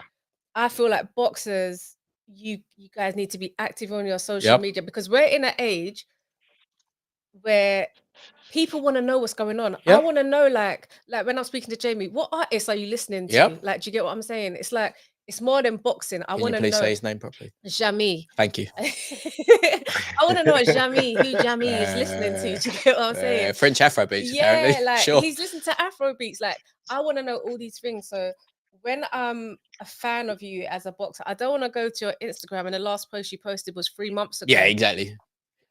What? And also, these press conferences are boring. Like they're so boring now. They need to change them up. They need to like at least the UFC has like fans in there to ask the fighters questions to like rile them up or something. And these questions are so boring now. The fighters are bored of it as well. I would sooner them get a camera crew to go to their houses and do a 24/7 or whatever than have a press conference. The thing is, you do a lively press conference though, and you hit someone around the head with an egg, you get £100 fine. Yeah, and they start crying. They start crying about it, which is weird. I don't understand that. I don't understand that. That's done the promotion for that fight massive. That's probably the most promotion that fight's had. Over the edge. To be quite honest with you. That pushed it over. I said pushed it over the egg. Sorry, that pushed it over the edge. Dazzling wordplay. Connor, I love you. That was an accident. Nah, that's brilliant. Stevie, Canela, do. Big up Mr. Neutral inside. Big up Stevie. Guys, thank you for joining me. I feel like I'm just like on the phone talking to talking you guys. To the crew. Yeah, I'm just talking to the crew. I'm just talking to my boys. But yeah, they've really got to step that up because it's not enough, and we need more. Yeah, we're doing more promo for the watch party than I see these guys doing. I mean, but that's editing some videos like. Have you? I've been editing, man. I've been editing like come to the watch party. Like 3 weeks, 4 weeks. We're promoting. I'm telling you, for Watch Party 7, Yeah. right? We need to be taking liberties with these green screens. Oh, that might be a vibe. Yeah. There's still time. That might be a vibe. There's still time. Imagine seeing the egg getting smashed around the geezer's head behind you while you're standing there. That might be a little vibe, you know. Let's talk I'm about telling it. you. Yeah, come on. All right, Stevie's Stevie's gone jumped for now, off. but he'll be back in a second. He's dropped off, but he's gonna come back. Should we quickly, before we wrap up, should we quickly talk about the MVP signings, the female signings? So we're not gonna have any sound on the Baumgartner one, but I can whip up the MVP queens doing work. Let's just do the queens thing. So look at this. This is the MVP stable. So you've got Amanda Serrano, Shadeja Green. Wood. I was thinking, what you said? I was thinking Amanda Woods. I was like, did I not say her surname right? Wood. Alicia Baumgartner, Ramla Ali. Nah, I got it. Ramla's in there as well. Yeah, Ramla was in the blue. Metcalf. Good to see Ramla come back.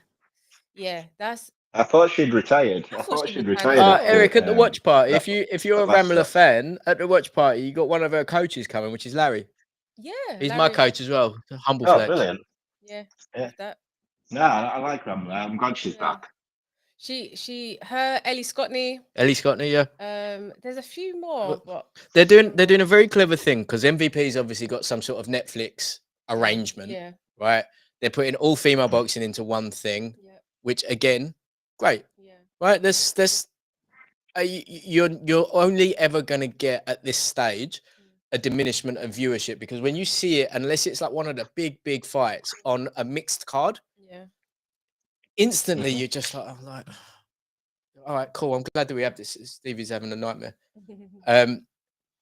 But if it's its own thing, its own product, its own promotion, its own everything, that's exactly what it needs because you can take or leave them when you want to do it because at the minute we're kind of been force fed it by Sky. Yeah.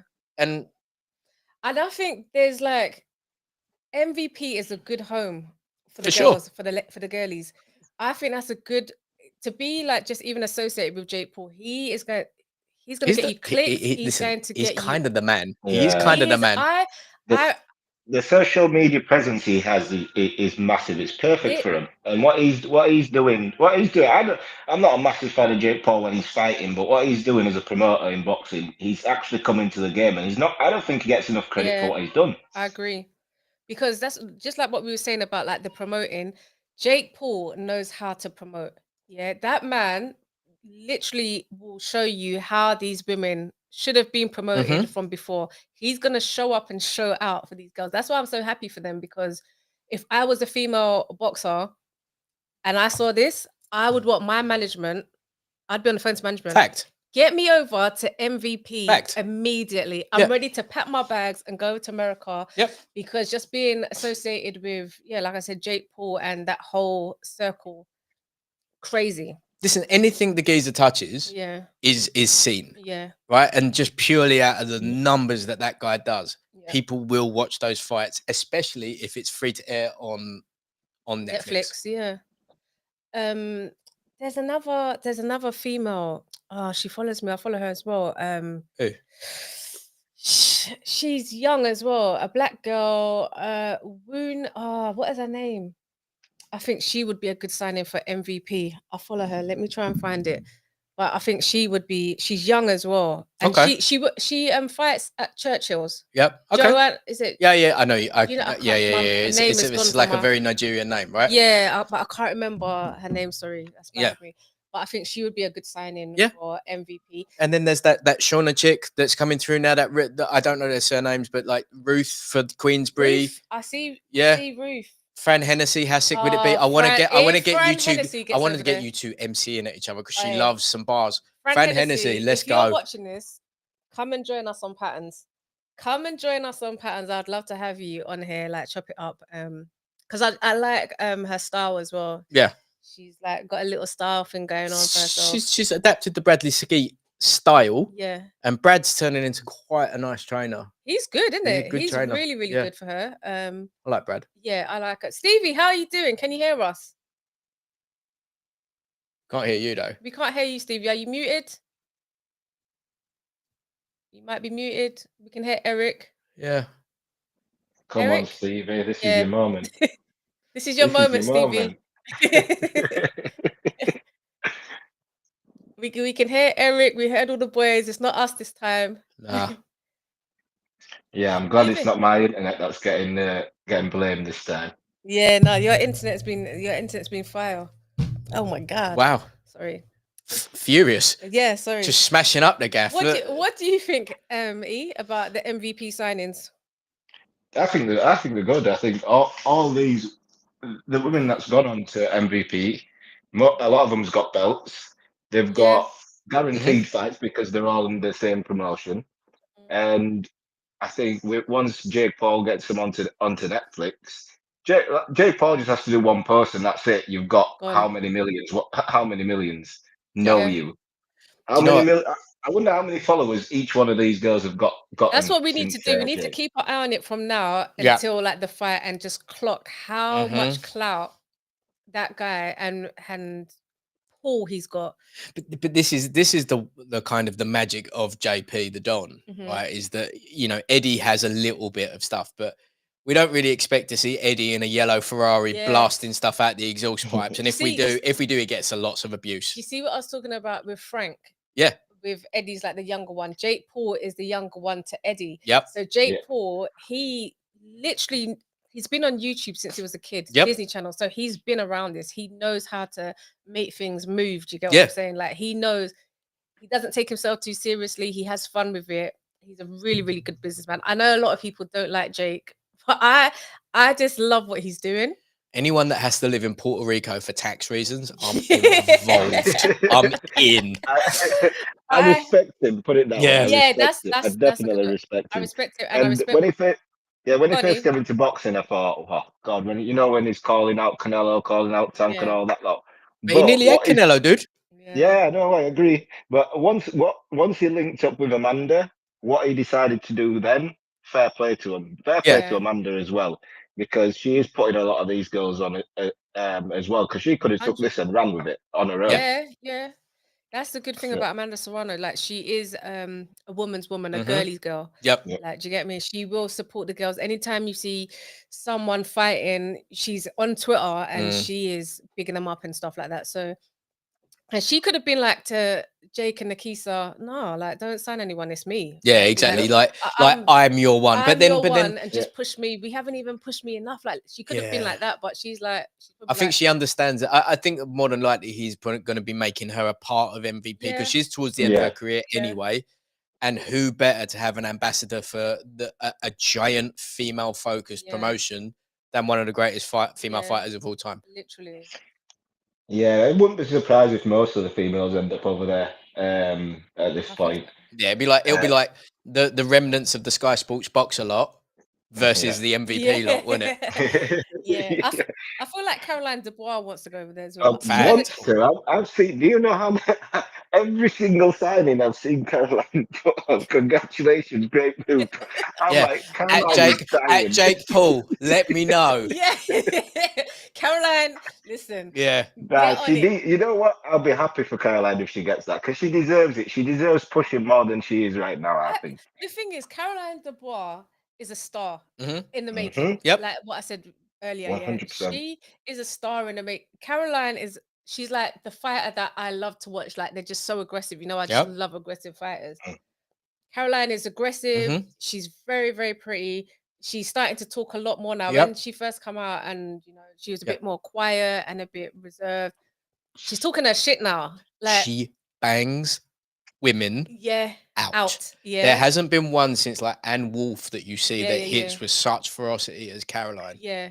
I just need a promotional situation to be better. I need them to be backing, to be out here in the streets backing her. Not be saying little things at all. Well, chat amongst yourselves, guys. Yeah. Nah, I need the promotion to be there, boots on the ground, saying this is the girl. Whoever you put in front of her, will beat. I don't want to hear, oh, well, we'll wait, we'll marinate. No, women's boxing isn't about marination. Exactly. Women's boxing is about you're the top. She's supposed to be the top. Let's fight. We'll see. Because you can fight each other 2-3 times. Look at exactly. Chantel and Katie. Katie and Serrano. You know, I mean, you've got fights there to be made, and once if the fight is exciting, people want to see it. I'd want to watch that over and over again. That's why I need Caroline to move over to Jake, so Jake can give her some proper shine like she deserves. Yeah. Because like you said, she's come out of a shell now. She's speaking now. She's showing that she's not Daniel who needs somebody there to speak for her. She's there. She can talk. Yeah, I agree. I think yeah, go on, E, go on. I want to see that. Hopefully, Terry gets through her next fight next month. Who's she and fighting? I want to see that. She's fighting in Doncaster. She's I can't remember her name who she's fighting actually. But she's fighting headlining in Doncaster. I'll be there. Oh, sick. Yeah, it's where my mum lives. Yeah. So hopefully Terry gets through that and we can get the unification between those two, because that's a massive fight. A massive fight in Britain. You've got that's a unification fight. It's probably going to be. I think it might end up being for Lineal, that one. Ooh, it might be nice. 1 and 2 in the division, because I'm not sure if where Ferreira's ranked in the division. Out of those I want that two. fight as well so bad, Caroline. I love that fight. I like what you're saying. I want that fight now. I know Caroline doesn't want to fight now. She wants to build it up, but I'm just like, mate, just get it done. Get it done, man. Get it done. Then go and do whatever you want, and then come back, spin the block, and come back. Yep. Like Eric said, like there's all this marinating. I just don't like marinating fights in general, but especially for women boxers. No. There's not the pool's enough not of you. That, exactly. The pool is not that big. Where we will want to see the fights 2-3 times. We don't mind watching it because it's action packed. It's 50-50 fights, especially when, like I said, like Katie and Amanda, like Katie and Chantel. When fights are like that, we don't mind who wins. You can watch it again. The fans win, don't they? Yeah, 100%. So, yeah, I'm looking forward to seeing what Caroline's got going on. Jake Paul, if you're watching this, go and grab Caroline, get her over there, because I don't think Ben knows what he's doing with her. I don't think I think he's got other I think my boy's got other things to be worried about, to be honest. Nah, if your own fighter is saying, oh, what do you think about the contract situation between like Ben getting a 10-round contract and Liam Cameron getting 12? He's like, oh well, it's boxer, in it. I'm not surprised. Yeah, that's mad. How's your own fighter? Is that what Caroline said? No, I think Callum Simpson. Callum Simpson said.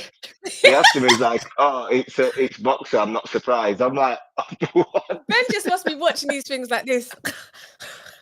I reckon he sucked his teeth. I reckon he watched it and just went, doing this to me.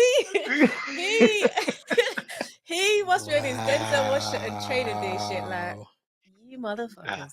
But it's true though. Callum knows he's made a name now, so if Ben kind of needs him to sell in Barnsley.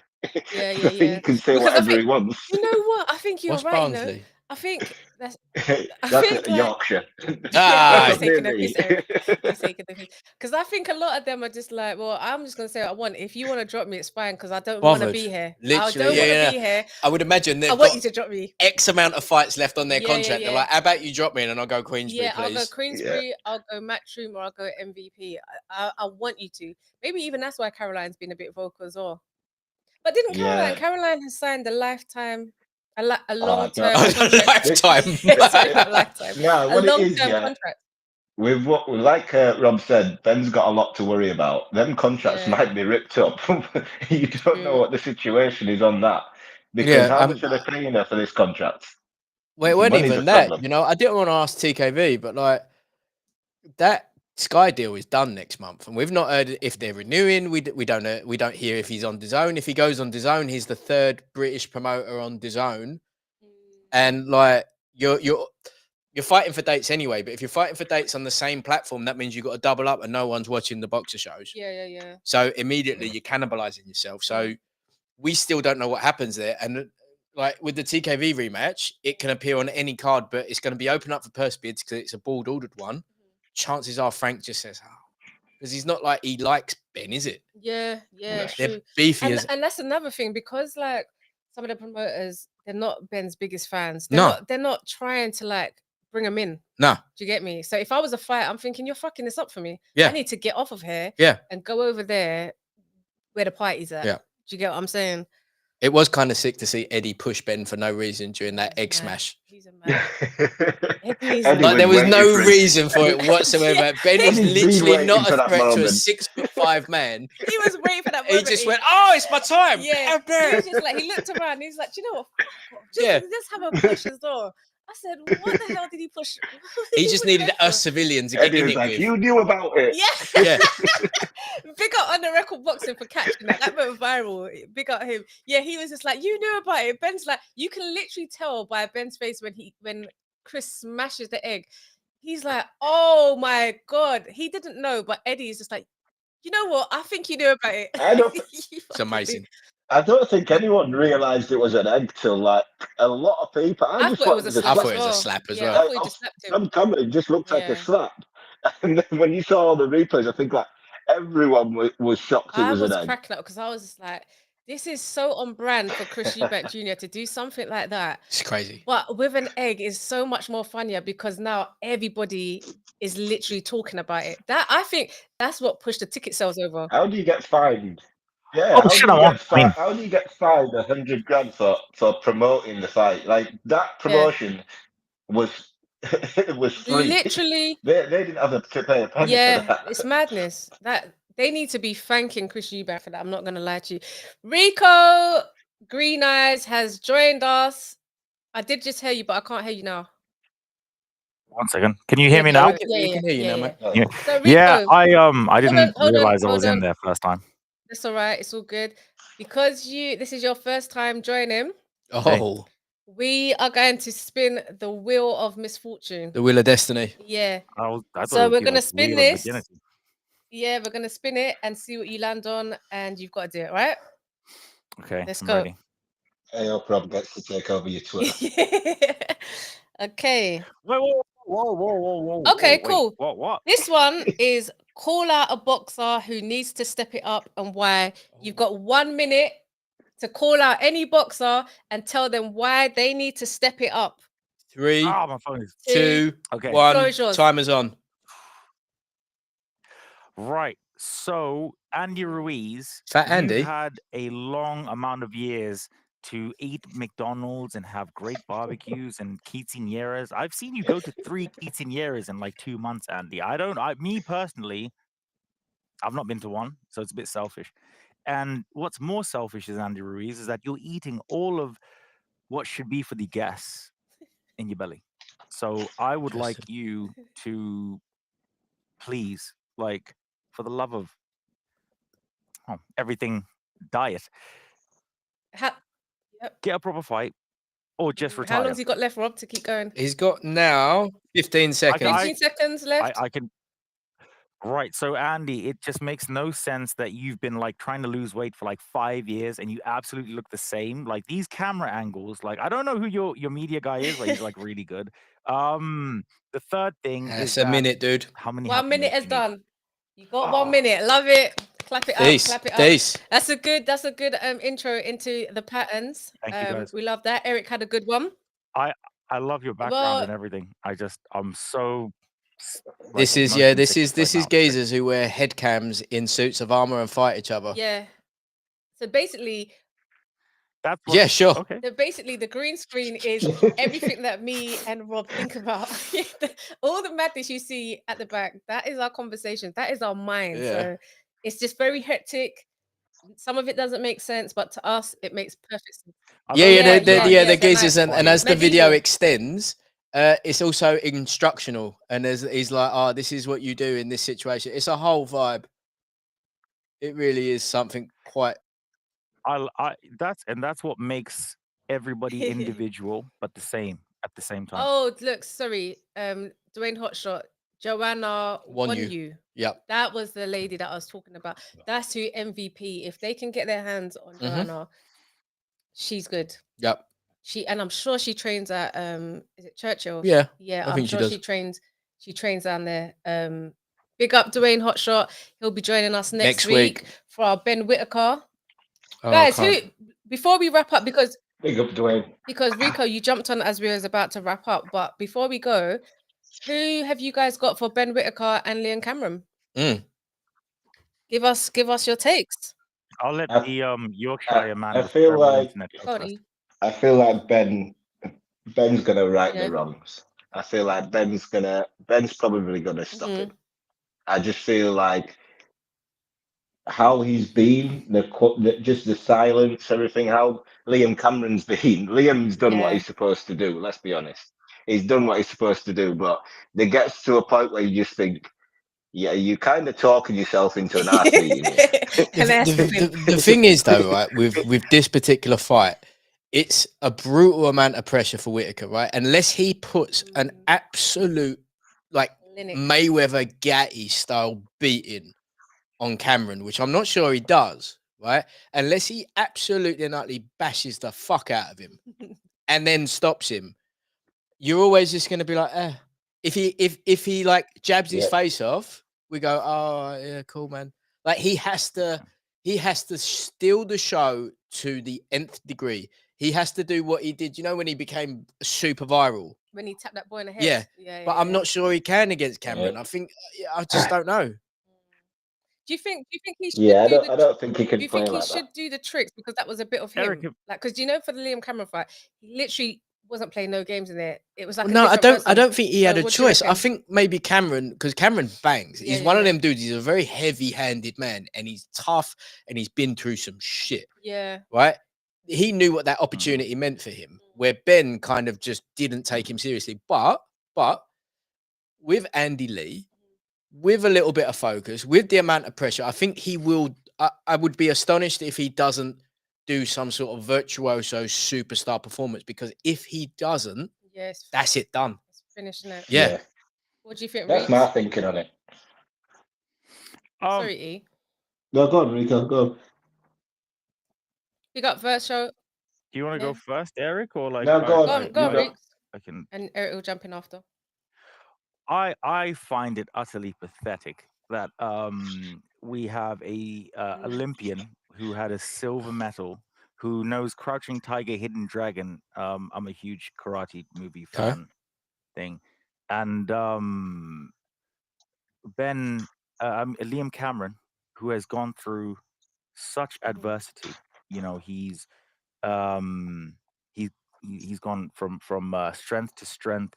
From Whittaker saying things about his Kangol track. Yeah. Listen, he didn't shroud himself in. He's not the fan of the working man, is he? Let's be honest. Yeah. And that's what don't like it. Me as a former working man, maybe working. I don't know. I just don't feel Whittaker. I don't feel that he is what was. I mean, yeah, he got bigged up by Ice Cube's son, and then from there we've all been led on this rabbit hole, and a long rabbit hole, and we've almost got turned over ropes going into this rabbit hole.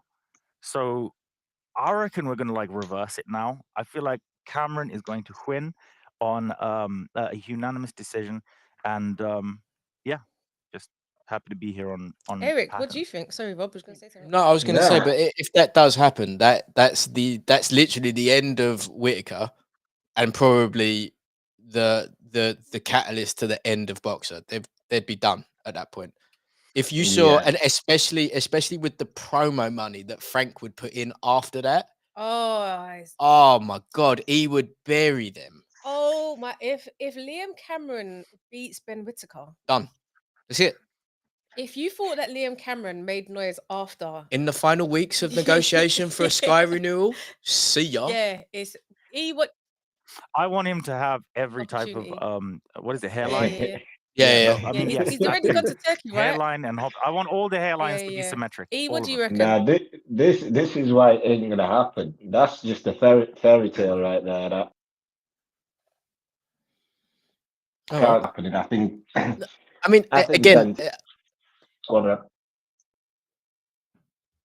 I actually agree with E. Like, I can't see how the result is not anything other than an absolute battering, like what we saw with Boots and Stanionis this weekend. It has to be though, isn't it? But hold on, are we it saying it has to be or no, it can't not. No, it has to be that from Whittaker's perspective. Yeah. From Whittaker's perspective, this is a crossroad in his career, right? We all saw what happened, and we all saw what was happening in that fight with Cameron. Yeah. Right? He has to. This can't even be a boxing match. Yeah. He has to destroy Cameron. Otherwise, you have to make him look silly. Otherwise, you're always going to have Cameron-style fighters popping up, going forward, being like, all right, well, I can just walk him down and beat him up as long as I'm tough enough and I can wear his shots. And I think Ben can proper crack as well. Do you think so? I think that he can't. I think Ben's got some good power on him. He's Shy, a big dude as well. Him going back to boxing how he was, with the flashy stuff and that's just instincts. And he's probably better off doing that because he tried to step to Cameron. He tried to step to Cameron and that didn't work. You are better off using your athletic gifts, doing what he's used to doing, just off instinct, fighting off your instincts, doing that because he can make Cameron look silly doing that. Because Cameron, let's be honest, he can punch, and now Cameron will go for the knockout. He will be swinging everything at Ben, and he'll be swinging it hard. Pause. Right. Do you know what? Right. Okay. So next week we're going to need to update. We're going to need to update these sound effects. Yeah, because we're going to need a serious pause. Yeah. We're going to need something. Even though we're grown ups, it is just a little bit of fun. Can't you get like an audio play-by-play of it? But yeah, go on, E. He's going to be big and swinging. Yeah. No, he will be, and I think if Ben uses his natural ability, where his instincts and stuff, he can slip them shots and make Cameron look silly. Like Rob, I can't see past a dominant performance from Ben. I feel like he needs one. I think he knows he needs one. His team knows he needs one. So I can't see past that. So that's what I'm going to go with. So are we saying he has to knock him out? He has to stop him. Yeah, he has to stop him. It can't go to points. If it goes to points, like he has to stop him. Yeah, he has to stop him. For me, he has to stop him. Rob, he has to stop him. He has to. He not only has to stop him. It can't be like a flurry where the ref steps in. It has to be a highlight reel. Like we're playing the video. Like I tell you what, you and me are laughing to one another, going, we got that shorts cash coming in on that one because it's instantly on that mil views. Yeah. It has to be an absolute crushing, emphatic, just a horrific one where we all go, oh, is he all right? I like that word. Oh, okay, yeah. I don't want to say face down. It has to be an all-time great knockout. Face down, bum up. Yeah. Ben Whittaker, if you so happen to see this, because I'm going to clip the shit out of this stream, we are expecting a lot as boxing fans from this fight. Love you, Dwayne. Because Liam Cameron is coming. I love you more. Relax. Just calm down, guys. Let me finish the sentence. Liam Cameron is coming to do a job. I really believe that. I feel like he has been through a lot. He's been through all these things, these up and downs. I heard him say, I'm sure it was him when he was saying that the purse that he got for this was life-changing, but to somebody else, it might just be like small money. But to him, it's the first time he's had a promoter. He's not selling tickets. He's not on a ticket deal anymore. He's getting paid to fight. Yeah. And I tell you what, make no doubt about it. Uncle Frank is saying, you bang this geezer out and make Ben look like a mug. Let me tell both you. Bens. Yeah. Both Bens. Yeah. You think Turkey gives some gifts? He's getting the Rolexes. He's getting the house. He's getting everything because this, you said, if Liam Cameron can beat Ben Whittaker, this is the begining of the demise for boxer. He wants that. He wants it big. Like it's gonna be a problem. So hold on. What's Virtue saying? Ben Whittaker needs to hand in Ivor Dragon level performances. He really does. We got Visa. These man are haters, bro. I wouldn't even read that comment. I'd like to put it in spam.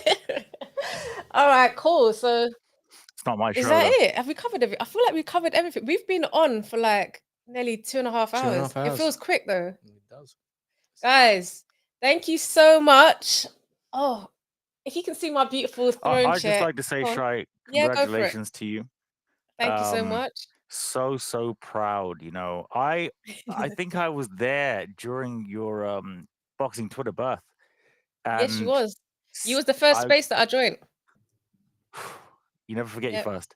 And I just feel like it's just been one incredible Eric, fucking pack it in, mate. All right. I'm bearing my soul. I think it's just been one milestone after another, and I'm, you know, the watch party, the 5th one. I can't wait for it. The 6th one. Thank you very much. I can't do math, so Yep. I'm going to obviously make sure my head's shaved, and I'm just Yep. looking. I have a suit for this one. Oh, nice. Yeah. I've got my outfit as well. I've My got no outfit idea comes yet. with it. I said that I Yeah. was going to come there in I have Same, no Eric. idea. Same. Maybe Yeah. maybe we should text each other offline and coordinate like I don't want you to besties. text. I don't even need any of this right now. Yeah. I would just like to say fighting words as well. I think your Just name is Rob. Robert. Just Robert. Hey, Yeah, well, yeah. Yes, Robert. mate. Robert. I think you do a great job. Thank you, man. I love fighting words. I'm a huge fan. And yeah, guys, keep on doing you. You know, the background. I'm not It's gonna me lie. surfing. It's really cool. I love it. I love it. I love you guys. I love Rob even more because without Rob, if you guys see the setup that Rob sets Probably up for couldn't me do all it the without him. time. No, I can't do it without him. I'm sorry. I don't know if you can, but I can't. I can. I mean, Rob whatever. is my We can do it. bestie. Oh, hold on. Chicka, chicka, chicka, chicka. Rob, that's so funny. That's hilarious. Wait. Can you touch my head? No. Well, she Sorry. can. I'm. Yeah. Just Shy, like, move your arm out the way. I'm doing sorry, bits. sorry, There we go. fine. no. Yeah. No, I'm joking. But no, seriously, guys, thank you so much. Like, this is what episode is this? 2.5. 2.5. Yeah. This is episode 2.5. I've been joined today by Jeamie TKV Will. Yep. We had Brunch Boxing come through. Yep. Mr. Neutral, he had a bit of microphone issues. There we go. Yeah. Eric, ERF. Yeah. You had brunch boxing. And Rico, Mr. Banter and Boxing himself. And thank you to anyone in the comments. And everyone in the comments. Viso, Ewan, Dwayne. Dwayne, everyone. Do you know what I'd like to do going forward? I think we need to do a Catalog. share with Shy. Share with Shy. Yeah, Maybe just a once a month segment, because obviously that's going to get a little bit heavy, isn't it? That. No, share with Shy. Just if there's any. Exactly. What are we sharing? That's it. Like emotional stuff, Anything relationship troubles, Yeah. anything that you want to share. But ideally, I'm light skinned. I don't know. I've if you guys noticed. knew. Yep. I share. Okay. Share I'm a something then. sharer. Go on, then we'll throw out a share with Shy. I can't do it on the spot. I'm not. So it could be that's not what I do. anything. But when Yeah, we're whenever ready to you're all ready. share. on. Actually, no, I have one. Look at I've Tyson had behind one of me. the best times ever with my pals fighting words. Oh, there you and the go. 505. That's Try, okay. try. Yeah, that's Cool. all right. That's but nice. we That's need- nice. Eric, we Eric, need, I like, didn't have a good time with you, Eric. Your Wi-Fi is what- terrible. Jams- I don't. There's No, no you know what we substitute. need? We need when someone of the wider team maybe comes in and says, "I've just bought a new load of pills and I've just knocked one out 4 times today because I had to test Literally. that they work." That's the kind of shares we need. We need the ones when Jam was like, "Oh, do you know what? Sounds like the first 20 I minutes of woke train up in the spine. bed Yeah. with my girlfriend Yeah. and my girlfriend's mum. And Yeah. I said, "Excuse me? Yeah. You done Yeah. what?" He's like, "Yeah, he was off his head or some shit." And then he woke up in the morning and both of them was in his bed Mhm. together with him. I was just like, Or when someone's talking about cock rings and they have to have a cage, otherwise he doesn't like them. That's kind of it. Like just just like deep secrets. Just like, Deep hey, secrets, you know what I mean? I've actually been seeing like a single mom who actually is my dad's girlfriend, kind of stuff, like proper Dear Deirdre, but times 4. Yeah. I need some. I love Dear Deirdre. Oh my god. I read it sometimes or whatever. That's what we're the saying. kind of- Sharing with Shy. I honestly. think it should have its Sharing own with graphic, Shy. its own segment. We give us Next a couple of weeks. It's happening. Next Not week. on the watch along. Yeah, man. Okay. That's where we had Jams's. Yeah, but that was chaos. That was we would. hilarious. Is the watch party No, next week? we're doing. So we're No, doing a week Patton's after. watch along. So I You have another have week. 14 days until I can just hold your Yeah, head. exactly. Whoa. Yeah, you can. No, Wait, you hold can. on. Yeah, Pause yeah. on that, Pause hold on his that head. one, please. No, Resume. play Resume. all of it. All of Which it. one? Yeah, nah, I hear it. Eric. Yeah, well, okay, you two get a room, but no, God. watch parties in 2 weeks. I'd like to have a room with you, Rob. Rob said okay. Fine. I mean, like, it's, I know we're both bored I'm in. guys. Like, I'm just down. Guys, I just love the way that Rob looks like down there. It's so flipping funny. Mine's newly. I know, but the thing is, when we set this up, I kind of did it so we were even, but then I kind of quite like the idea of just being exactly that. I just just playing with the tip. Yeah. Right. So guys, if you have any share with Shy, play with the tip, all of that stuff, share it with us next week. We're going to be here for Sunday. Who's got a criminal past, apparently he's going to share next week. All right. Yeah. We will be on live. Bro, no one cares, bro. And you stealing a lollipop doesn't count. Next week, Sunday, Patterns. Yep. Ben Whittaker versus Liam Cameron. We're doing a watch along, but it's going to be a Patterns watch along. So we're going to be joined by Dwayne Hotshot. There is Rob himself, Ewan. We're gonna have like some live callers. Maybe Ewan. Maybe we might have him here. It depends. It depends. Him and Dwayne, especially if Ewan's had a couple of drinks. Oh shit. Yeah, man. That's what we need. Okay, fine. I'm in. Viral, then I'll make it happen. Yeah, make that shit happen, man. Come through, guys. We'll be doing. I'll be doing a live, but I'm gonna be doing a live. Yeah, just jump on. We're gonna have a new setup as well. I can't wait for you guys to see the new setup that we've got for the actual watch-alongs. So yeah, Eric, thank you so much for joining. Rico, thank you so much. Yeah, Rob, thank you. And Eric, big up on your show as well, man. Congratulations, mate. Yeah. Yeah. I appreciate it. Thank you. You're doing really well. I'm just proud of all you guys, everyone. I'm just so proud. Yeah, everyone's smashing it this year. 2025. Let's get it. But yes, guys, thank you so much. If you haven't already, subscribe, like, leave a comment, besties. Love you. See you next week. Bye, in guys. Jesus' name. Amen. Love. Oh no. Rico is so silly. He's so silly. Is our mics on still? Last time the mics was on.